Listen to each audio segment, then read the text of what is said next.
Risk ഉണ്ടായിരുന്ന camera വെച്ച് ഏറ്റവും റിസ്ക് ഉണ്ടായിരുന്ന ഒരു സമയം ഏതായിരിക്കും?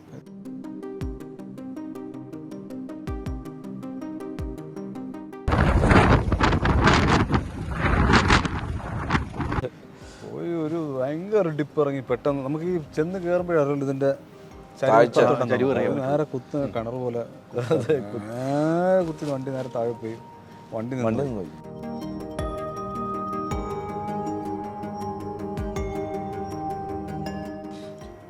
ഓർമ്മയുണ്ട് ബ്ലെസ്സറൊക്കെ അവിടെ മരുഭൂമി തന്നെ കിടന്നു വെയിലത്ത്. അവിടെ പിന്നെ ഞങ്ങൾ നേരെ ആ എയർപോർട്ടിലേക്ക് അവിടെ ചെന്നു. അവിടെ ചെന്നപ്പോൾ മിന്നൽ പണി മുടക്കി. എയർപോർട്ട് എന്ന് പറഞ്ഞാൽ നമ്മുടെ ബസ് സ്റ്റാൻഡ് പോലത്തെ എയർപോർട്ടാണ്. അതെ. ഇപ്പം ഞങ്ങൾ ആലോചിച്ചെന്ന് വെച്ചാൽ ഞാനിങ്ങനെ ആലോചിക്കായിരുന്നു, ഞങ്ങളിവിടെ സ്റ്റക്കായാലും ഇനി നമ്മളെക്കുറിച്ച് ആരെങ്കിലും വേറെ ആൾ സിനിമ ചെയ്യായിരിക്കും. ഇങ്ങനെ പോയി സ്റ്റക്കായിട്ട് വേറെ ആരെങ്കിലും സിനിമ ചെയ്യായിരിക്കും. ലൊക്കേഷൻ കാണാൻ പോയ സ്റ്റക്കായ ആൾക്കാരെ കുറിച്ച്.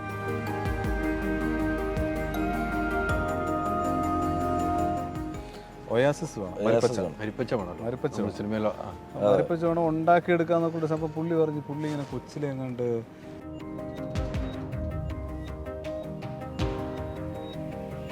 പുള്ളിയുടെ വീടിന്റെ ബാക്ക് യാർഡിൽ കൊണ്ടുപോയിട്ട് പുള്ളി ഷട്ടർ അങ്ങോട്ട് പൊക്കി. ആ നമ്മൾ ലോകത്ത് കാണാത്ത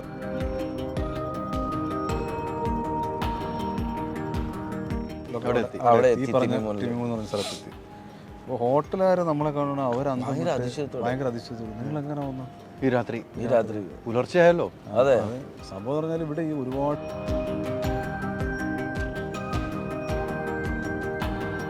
ഏറ്റവും ലോങ് സ്ട്രെച്ചാണ്. അപ്പോൾ ഒരു കൊച്ചു പയ്യനാണ് ഈ വണ്ടി ഓടിക്കുന്നത്. 18 വയസ്സ് ആയിട്ടുണ്ടാവുമായിരിക്കും. ഒരു കൊച്ചു പയ്യനാണ് വണ്ടി ഓടിക്കണം. സുനിൽ ഫ്രണ്ടിലിരിക്കുക, അപ്പോൾ പ്ലസറും ഞാനും ബാക്കിലിരിക്കുകയാണ്. ഞങ്ങൾ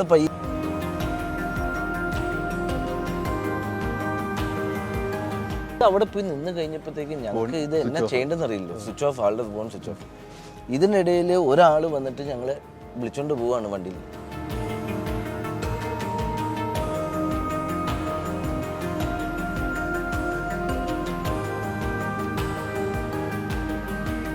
ഓക്സിജനിൽ വമ്പിച്ച വിലക്കുറവുമായി കേരളം കൂളാകും AC discount sale. Oxygen, the cooling expert.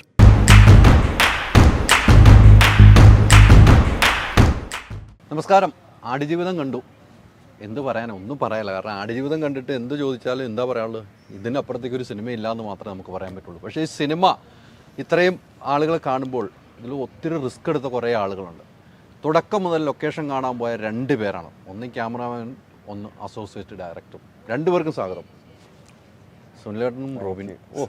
പക്ഷെ ഞാൻ തിരിച്ചു കേട്ടു, റോബിൻ ചേട്ടനും സുനിലും ഇവിടെ കൂടുതൽ നേരെ തിരിഞ്ഞു പോയി തോന്നുന്നു എനിക്ക്. ശരിയല്ലേ?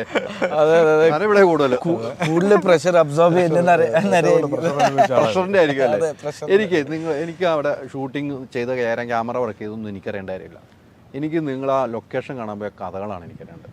അത് രസകരമായിരിക്കും. നിങ്ങൾ രണ്ടും കൂടെ ആണല്ലോ പോയേക്കണം മൊത്തം സ്ഥലത്ത്. പടത്തിന് 2 ടൈപ്പ് ഓഫ് ലൊക്കേഷൻ വേണമായിരുന്നു നമുക്ക്. ഒന്ന് ഓൾറെഡി വാതിറം, വേറെ നജീബ് സ്റ്റക്കായിരിക്കുന്ന ഒരു ലൊക്കേഷൻ. പിന്നെ അവിടെ നിന്ന് ഇവർ ഓടി മാറുന്നത് ഭയങ്കര വൈൽഡും ഒരു അൺടച്ച്ഡ് ആയിട്ടുള്ള ഒരു വിർജിൻ ഡെസേർട്ട്, ഒരു ഭീകരമായിട്ടുള്ളൊരു ഡെസേർട്ട് വേണം. ഈ രണ്ടാമത്തെ ഡെസേർട്ട്, ഫസ്റ്റ് ഡെസേർട്ട് നമുക്ക് കിട്ടി ഓൾറെഡി, ജോർഡൻ നല്ല ഡെസേർട്ട് ആയിരുന്നില്ല. ഈ സെക്കൻഡ് ഡെസേർട്ട് സോഴ്സ് ചെയ്യുക, സെക്കൻഡ് സ്കെഡ്യൂളിന് വേണ്ടി സോഴ്സ് ചെയ്യുക എന്നുള്ളതായിരുന്നു ഏറ്റവും വലിയ ടഫ്. അപ്പോൾ ഇതിൽ നമ്മൾ ആദ്യം എവിടെയൊക്കെ ടുണീഷ്യ, ഈജിപ്റ്റ്, മൊറോക്കോ. അതെ, മൊറോക്കോ തൊട്ട് എല്ലാ ആ റീജിയനിലും. അതിനു മുമ്പ് നമ്മൾ നോക്കിയത് ഇവിടെ ലിവാർ ഡെസേർട്ട്, പക്ഷെ അവിടെ പെർമിഷന്റെ ഇഷ്യൂ ഉണ്ടായിരുന്നു. പിന്നെ നമ്മൾ ഈ പറഞ്ഞ ഈജിപ്റ്റ് ഇങ്ങനെയൊക്കെ പോയിട്ട് ഈജിപ്റ്റ് നമ്മൾ ഓൾമോസ്റ്റ് ഏതാണ്ട് കണ്ട് എല്ലാം നമ്മളൊന്ന് ഫൈനലൈസ് ഒക്കെ ചെയ്തു. അവിടെ ഒരു ഇഷ്യൂസ് ഒക്കെ ഇങ്ങനെ ഷൂട്ടിങ്ങിന്റെ ഒരു അത്രയും ഒരു ഷൂട്ടിംഗ് ഫ്രണ്ട്ലി ആയിരുന്നില്ല. പിന്നെ അത് അത്ര ഒരു നല്ല അത്രയും രസകരമായ നമുക്കൊരു ഡിഫറെൻറ്റ് ടെറൈനൊന്നും അങ്ങനെ അവിടെ കിട്ടിയില്ലായിരുന്നു. അപ്പം അങ്ങനെ ഇരുന്നപ്പോൾ ഞങ്ങൾ ലാസ്റ്റ് ടുണീഷ്യ ആയിരുന്നു ഒരു ലാസ്റ്റ് ഹോപ്പ്. അപ്പം അതും അത്രയും രസകരമായി തോന്നാത്തതുകൊണ്ട് ഞങ്ങൾ അന്നേരം ഈ ലാസ്റ്റ് മിനിറ്റ് തിരിച്ചു ഇവിടെ വന്നിട്ട് ഷൂട്ടിംഗ് സ്കെഡ്യൂൾ ഡേറ്റ് ഒക്കെ ആയി, എല്ലാം ലോക്ക് ചെയ്തു. പൃഥ്വിരാജ് ഇത് ഡയറ്റ് ചെയ്തുകൊണ്ടിരിക്കുന്നു. ഇത് വേറെ ലൊക്കേഷൻ ഇല്ല. നിങ്ങൾ യാത്ര ചെയ്ത് നല്ല ഭക്ഷണം കഴിച്ചോണ്ടിരിക്കണം. അല്ല, ഭക്ഷണം കഴിക്കാനും ഞങ്ങൾക്ക് ടെൻഷൻ ഉണ്ട്. കാരണം ഇവിടെ റെഡി ആയിക്കൊണ്ടിരിക്കുന്ന ക്രൂ മൊത്തം ഞങ്ങൾ ഷൂട്ട് ചെയ്യാനായിട്ട് ജോർഡൻ ലൊക്കേഷൻ ഇല്ല. 3 വീക്സ് ലൊക്കേഷൻ ഇല്ല. അങ്ങനെ ഇവിടെ ഇരുന്ന് ഗൂഗിളാ മൊത്തം ഗൂഗിൾ ചെയ്ത് അവസാനം നമ്മള് എന്ന് പറഞ്ഞൊരു സ്ഥലം ഗൂഗിൾ ചെയ്ത് നമുക്ക് കുറച്ച് ഫോട്ടോസൊക്കെ അവൈലബിൾ നെറ്റില്. അത് വെച്ചാൽ നമ്മുടെ പടത്തിന് പറ്റുന്ന ലൊക്കേഷൻ ആണെന്ന് തോന്നി ഇവിടെ. പക്ഷെ ഒരു കോൺടാക്റ്റും ഇല്ല. എങ്ങനെ അൾജീരിയയിൽ പോയി ഷൂട്ട് ചെയ്യുന്നുള്ളതിന് യാതൊരു ഐഡിയ ഇല്ല. അൾജീരിയ എന്നുള്ള കൺട്രി നമ്മൾ ആദ്യമായിട്ട് പേര് ഇപ്പം തന്നെ കേൾക്കുന്നത്. അതും ആക്ച്വലി ഗൂഗിൾ ചെയ്ത് നോക്കി ഈ അൾജീരിയ ഇതിട്ട് അപ്പം തുടക്കം തന്നെ ഫസ്റ്റ് ഗൂഗിൾ പറഞ്ഞ it is not safe to travel to Algeria. അപ്പോൾ ഇതും കൂടെ ആയപ്പോഴത്തേക്ക് ഞങ്ങൾക്കും സ്ട്രെസ്സായി. പക്ഷെ അന്നേരം സുനിൽ പറയുന്നുണ്ട് ലൊക്കേഷൻ പിക്ചേഴ്സൊക്കെ ഭയങ്കര രസകരമായുണ്ട്, നമുക്ക് പോവാം, ഭയങ്കര സഹാറ ഡെസേർട്ട് ഹാർട്ടാണ് തിമിമൂൻ എന്ന് പറയുന്നത്. അത്രയും വലിയ ഡെസേർട്ട്, സെന്റർ ഓഫ് സഹാറയാണ്. അതും അൾജീരിയ ഐ തിങ്ക് 3/4 ഓഫ് അൾജീരിയയും ഡെസേർട്ടാണ്. ഇന്ത്യയുടെ ഒരു 5 ഇരട്ടി 4 ഇരട്ടി 5 ഇരട്ടി വലിപ്പമുള്ള കൺട്രിയാണ് ഈ അൾജീരിയ. Full desert. അത് അതിന്റെ നടുക്കൊരു ലൊക്കേഷനാണ് ഈ സ്പോട്ട്. ചെറിയൊരു മരിപ്പച്ച ഒരു സെറ്റിൽമെന്റ് ഏരിയ ആണ് ടിമിമൂൻ എന്ന് പറയുന്ന സ്ഥലം. ഇവിടെ നമുക്ക് എത്തപ്പെടണം. അവിടെ പോയത് തന്നെ ഞങ്ങൾ ഭയങ്കര രസമായിരുന്നു. അപ്പോൾ ഇവിടുന്ന് ലാസ്റ്റ് 3 ആഴ്ചയല്ലോ. അപ്പോൾ ഞങ്ങൾ ഇവിടുന്ന് വിസയും എല്ലാം റെഡിയാക്കി. അപ്പോൾ ഞങ്ങൾ രണ്ടുപേരും ബ്ലെസ് സാറും കൂടി ഞങ്ങൾ ഇവിടുന്ന് പോവാണ്. അപ്പോൾ ഇവിടുന്ന് പോകാൻ നേരത്ത് പോലും ഞങ്ങൾ അപ്പോൾ അവിടുത്തെ ഒരു പ്രൊഡക്ഷൻ ആളെ കണ്ടുപിടിച്ചായിരുന്നു. അപ്പോൾ ഈ പ്രൊഡക്ഷൻ ആളുടെ ഞങ്ങൾക്ക് വാട്സപ്പിൽ ആയിട്ട് ഞങ്ങൾ സംസാരിക്കുമ്പോൾ ആളുടെ ഫോട്ടോ ഒന്നും അതിലുണ്ടായില്ല. അപ്പോൾ ആരോടെ സംസാരിക്കണമെന്ന് അറിയില്ല, ആളുടെ പേര് അറിയാത്രേ ഉള്ളൂ. അപ്പോൾ ഇവിടുന്ന് ഞങ്ങൾ ടിക്കറ്റൊക്കെ ബുക്ക് ചെയ്ത് വിസയൊക്കെ എടുത്ത് ഞങ്ങൾ അവിടെ ലാൻഡ് ചെയ്യുന്നു. എയർപോർട്ടിൽ ലാൻഡ് ചെയ്ത് കഴിഞ്ഞപ്പോഴത്തേക്ക് ഞാൻ ആ ആളെ ആ നമ്പറിൽ വിളിച്ചിട്ട് ആളുടെ ഫോൺ സ്വിച്ച് ഓഫ്. അപ്പൊ ഞാൻ എന്റെ മനസ്സിൽ ഇതിന്റെ ഇടയിൽ അപ്പൊ ഞാനൊരു ടെൻഷൻ, ഇതിപ്പോ നമ്മള് ഇവരെ ചുറ്റിക്കാനായിട്ട് ബ്ലെസ് സാറിന് ചുറ്റിക്കാനായിട്ട് ഇവിടെ കൊണ്ടുവന്നു. പടം തുടങ്ങിയപ്പോ പോലും ഡിലേ ബ്ലെസ്സിനെ കാണാൻ വരുന്ന ഫ്ലൈറ്റ് 4 മണിക്കൂർ ചെന്നൈ ടു കൊച്ചി അതല്ലേ രാവിലെ 8 മണിക്കുള്ള ഫ്ലൈറ്റ് അന്ന് 2:30 എടുത്തത്. ഇവിടെ ഞാൻ വന്നപ്പോ 4 മണി കണ്ടായി. ഫസ്റ്റ് ഡേ ഞാൻ അത് എല്ലാത്തിനും ഹർഡിൽസും ഇതാ. ഇത് അവിടെ പോയി നിന്ന് കഴിഞ്ഞപ്പോഴത്തേക്ക് ഞങ്ങൾക്ക് ഇത് എന്നാ ചെയ്യേണ്ടതെന്ന് അറിയില്ലോ. സ്വിച്ച് ഓഫ്, ആളുടെ ഫോൺ സ്വിച്ച് ഓഫ്. ഇതിനിടയിൽ ഒരാൾ വന്നിട്ട് ഞങ്ങളെ വിളിച്ചോണ്ട് പോവാണ് വണ്ടിയിൽ. അപ്പം അന്നേരം മനസ്സിലായി നമ്മുടെ പടത്തിൽ പോലെ ഒരു കഫേ നമ്മളിങ്ങനെ പൊക്കാനായിട്ട് വരുന്നുണ്ട്. പോകുന്ന വഴിക്കാണ് അറിഞ്ഞത്, ആളോട് സംസാരിച്ചു. ഭാഷയും ഇംഗ്ലീഷും അവർക്ക് അറിയില്ല, ഫ്രഞ്ചാണ് ആർക്കും അറിയില്ല. അപ്പം ഞങ്ങളിങ്ങനെ സംസാരിച്ച് നോക്കിയപ്പോൾ മനസ്സിലായ ആളൊരു ടൂറിസ്റ്റ് ആളാണ്. ഞങ്ങളെ കാറിൽ കയറ്റി മറ്റേ അൾജീരിയ കളക്കാൻ കൊണ്ടുപോകണം. ഇത് കഴിഞ്ഞിട്ട് കുറച്ച് കഴിഞ്ഞ് ഭാഗ്യത്തിന് ആളുടെ ഫോൺ കിട്ടി. ആൾ വന്നു. ആൾ പറഞ്ഞു ഫോണൊന്ന് സ്വിച്ച് ഓഫ് ഹാങ് ആയി പോയായിരുന്നു, അതുകൊണ്ടാണ്. ആൾ വന്നു. ഞങ്ങൾ എന്നിട്ട് ഇവിടുന്ന് അൽജിയേഴ്സ് സിറ്റിയിലേക്ക് പോയി അവിടെ താമസിച്ചു ഒരു നൈറ്റ്. അല്ലേ, അടുത്ത ദിവസം ഫ്ലൈറ്റ്. അതെ, അടുത്ത ദിവസം ഫ്ലൈറ്റ് ആണ്. ഞങ്ങൾ തിമിമൂൻ എന്ന സ്ഥലത്തേക്ക് 3 മണിക്കൂർ ട്രാവൽ ഉണ്ടെന്ന് തോന്നുന്നു. അവിടെ പിന്നെ ഞങ്ങൾ നേരെ ആ എയർപോർട്ടിലേക്ക് അവിടെ ചെന്നു. അവിടെ ചെന്നപ്പോൾ മിന്നൽ പണിമുടക്ക് എയർപോർട്ടിൽ മിന്നൽ പണിമുടക്ക്. പൈലറ്റ് സ്ട്രൈക്കാണ്. സ്ട്രൈക്ക് ആയപ്പോഴത്തേക്ക് ഫ്ലൈറ്റ് ഒന്നും ഇല്ല. അപ്പൊ ഞങ്ങൾ അവിടെ കുറെ നേരം ബാഗ് അവിടെ വൈകുന്നേരം വരെ ഇരുന്നു. ബ്ലെസ് സാർ അവിടെ ആ സ്റ്റെപ്പയിലൊക്കെ കിടന്ന് ഉറങ്ങുമായിരുന്നു. അവിടെ ഫുൾ നിലത്ത് കിടന്ന് ഉറങ്ങുമായിരുന്നു. അതെ, കമ്പ്യൂട്ടറിൽ അവിടെ അൽജിയേഴ്സിലുണ്ട്. തിമിമൂനിലെ എയർപോർട്ടിൽ കമ്പ്യൂട്ടർ ഒന്നും ഇല്ല. അപ്പൊ ഞങ്ങൾ ഇങ്ങനെ ഇവിടെ എന്ത് പുറകിലോട്ടുള്ള രാജ്യമാണ്. അതെ, ഇതെന്ത് ചെയ്യണം ഇങ്ങനെ എയർപോർട്ടിൽ ഇരുന്ന്. അപ്പം ഞങ്ങൾക്ക് ടൈമും പോയിക്കൊണ്ടിരിക്കുക. കാരണം എത്രയും കൂടുതൽ സമയം ഡെസേർട്ടിൽ എത്തണമല്ലോ. അപ്പം ഞങ്ങളൊരു തീരുമാനിച്ചു, എന്നാൽ പിന്നെ വയ റോഡ് തന്നെ പോയേക്കാം. അല്ല, നമ്മൾ 3 ദിവസം അതെ 3 ദിവസം വെയിറ്റ് ചെയ്തല്ലേ. മിന്നൽ പണിമുടക്ക് മാറി പിറ്റേ ദിവസം ഓണായി. അന്നേരം ശരി ഫ്ലൈറ്റ് ഓൺ ചെന്നപ്പോഴത്തേക്കും ഡിലേ ആയി. ഇത് ഡിലേ അല്ല, സാൻഡ്സ്റ്റോം. ഫുൾ സാൻഡ്സ്റ്റോം മറന്നു പോകുന്നുണ്ട് ഞങ്ങൾ. ഫ്ലൈറ്റ് 3 ദിവസം എയർപോർട്ടിൽ കിടന്നു. അൽജിയേഴ്സ് എയർപോർട്ടിൽ. ഇനിയും 10-18 ദിവസം കൂടെ ഉള്ളു ഷൂട്ട് തുടങ്ങാനായിട്ട്. ലൊക്കേഷൻ പോലും കണ്ടില്ല. ഇവിടെ എല്ലാവരും ഡയറ്റ് ഒക്കെ ചെയ്ത് റെഡി ആയിരിക്കുക. ഫുൾ ക്രൂ എല്ലാം പോകാനായിട്ട് ഷൂട്ടിങ്ങിന് റെഡി ആയിരിക്കുക. അപ്പം ഇത് ഞങ്ങൾ അത് കഴിഞ്ഞിട്ട് തിമിമൂനിലേക്ക് ഒരു യാത്രയുണ്ട്.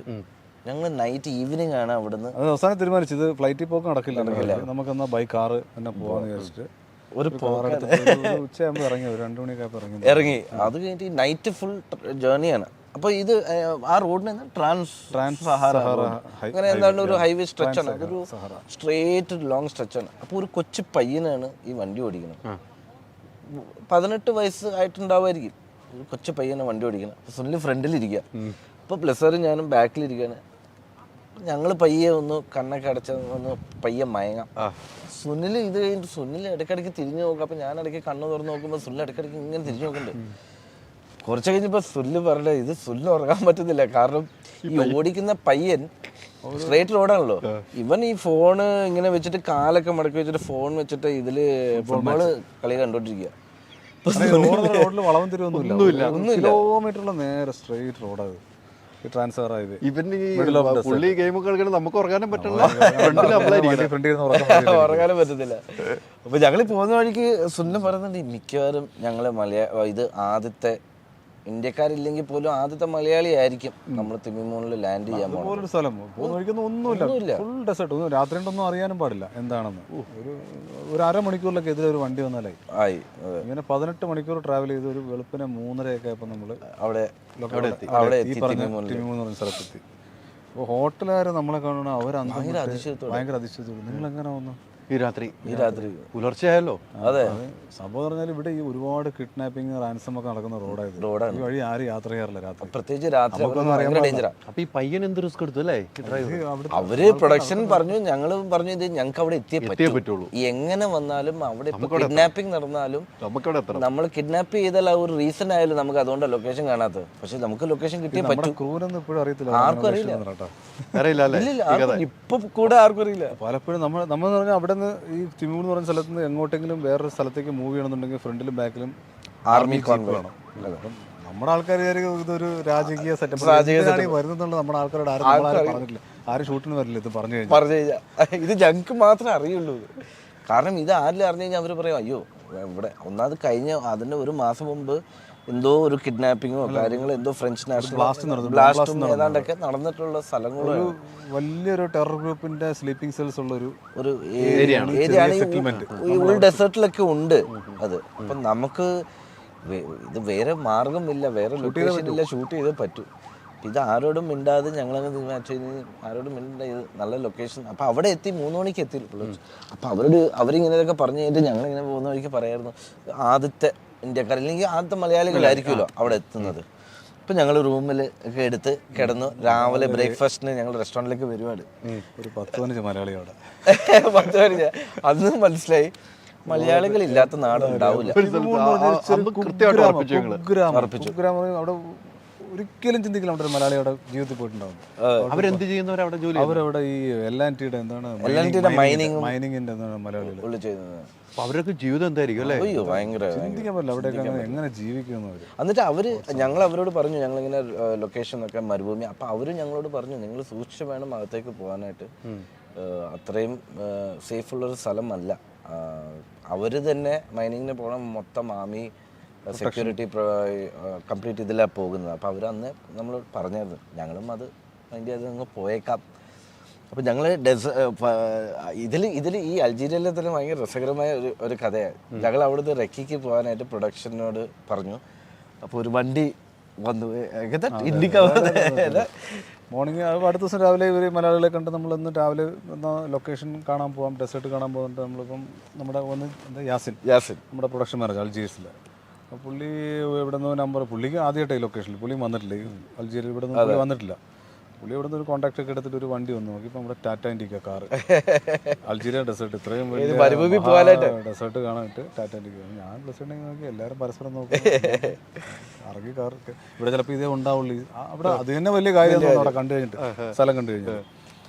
പിന്നെ ആ കാറിൽ കയറി നമ്മൾ പുള്ളി എവിടെയോ ഡ്രൈവർ ഒരു റോഡിൽ കൂടെ ഡെസേർട്ടിന്റെ അറ്റം മൂലയെ കാണിച്ചിട്ട് ഇതാണ് ഡെസേർട്ട് എന്നൊക്കെ ഈ കാറ് പോകാനൊരു പരിധി ഉണ്ടല്ലോ ടാറ്റൻഡിക്ക.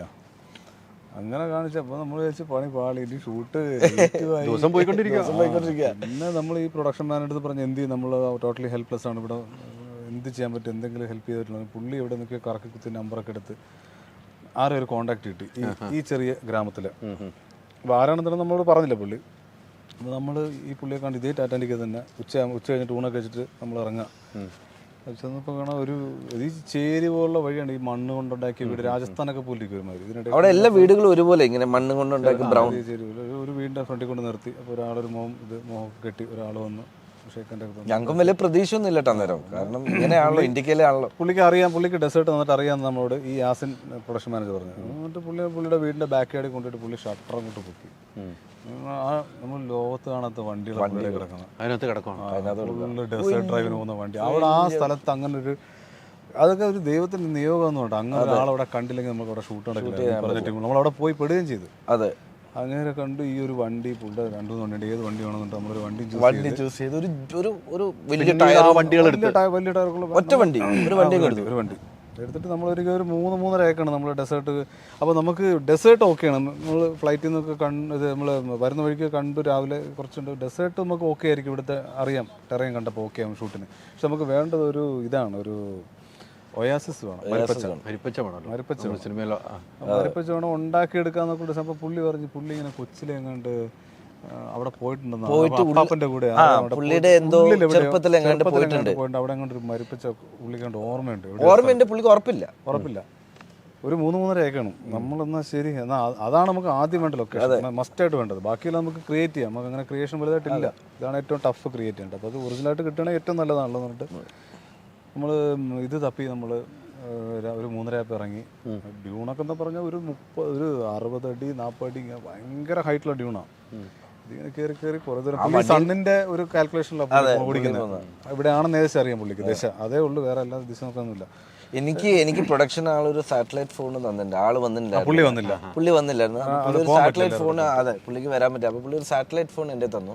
അതിൻ്റെ അതെങ്ങനെ ഉപയോഗിക്കേണ്ടത് എനിക്ക് പറഞ്ഞു.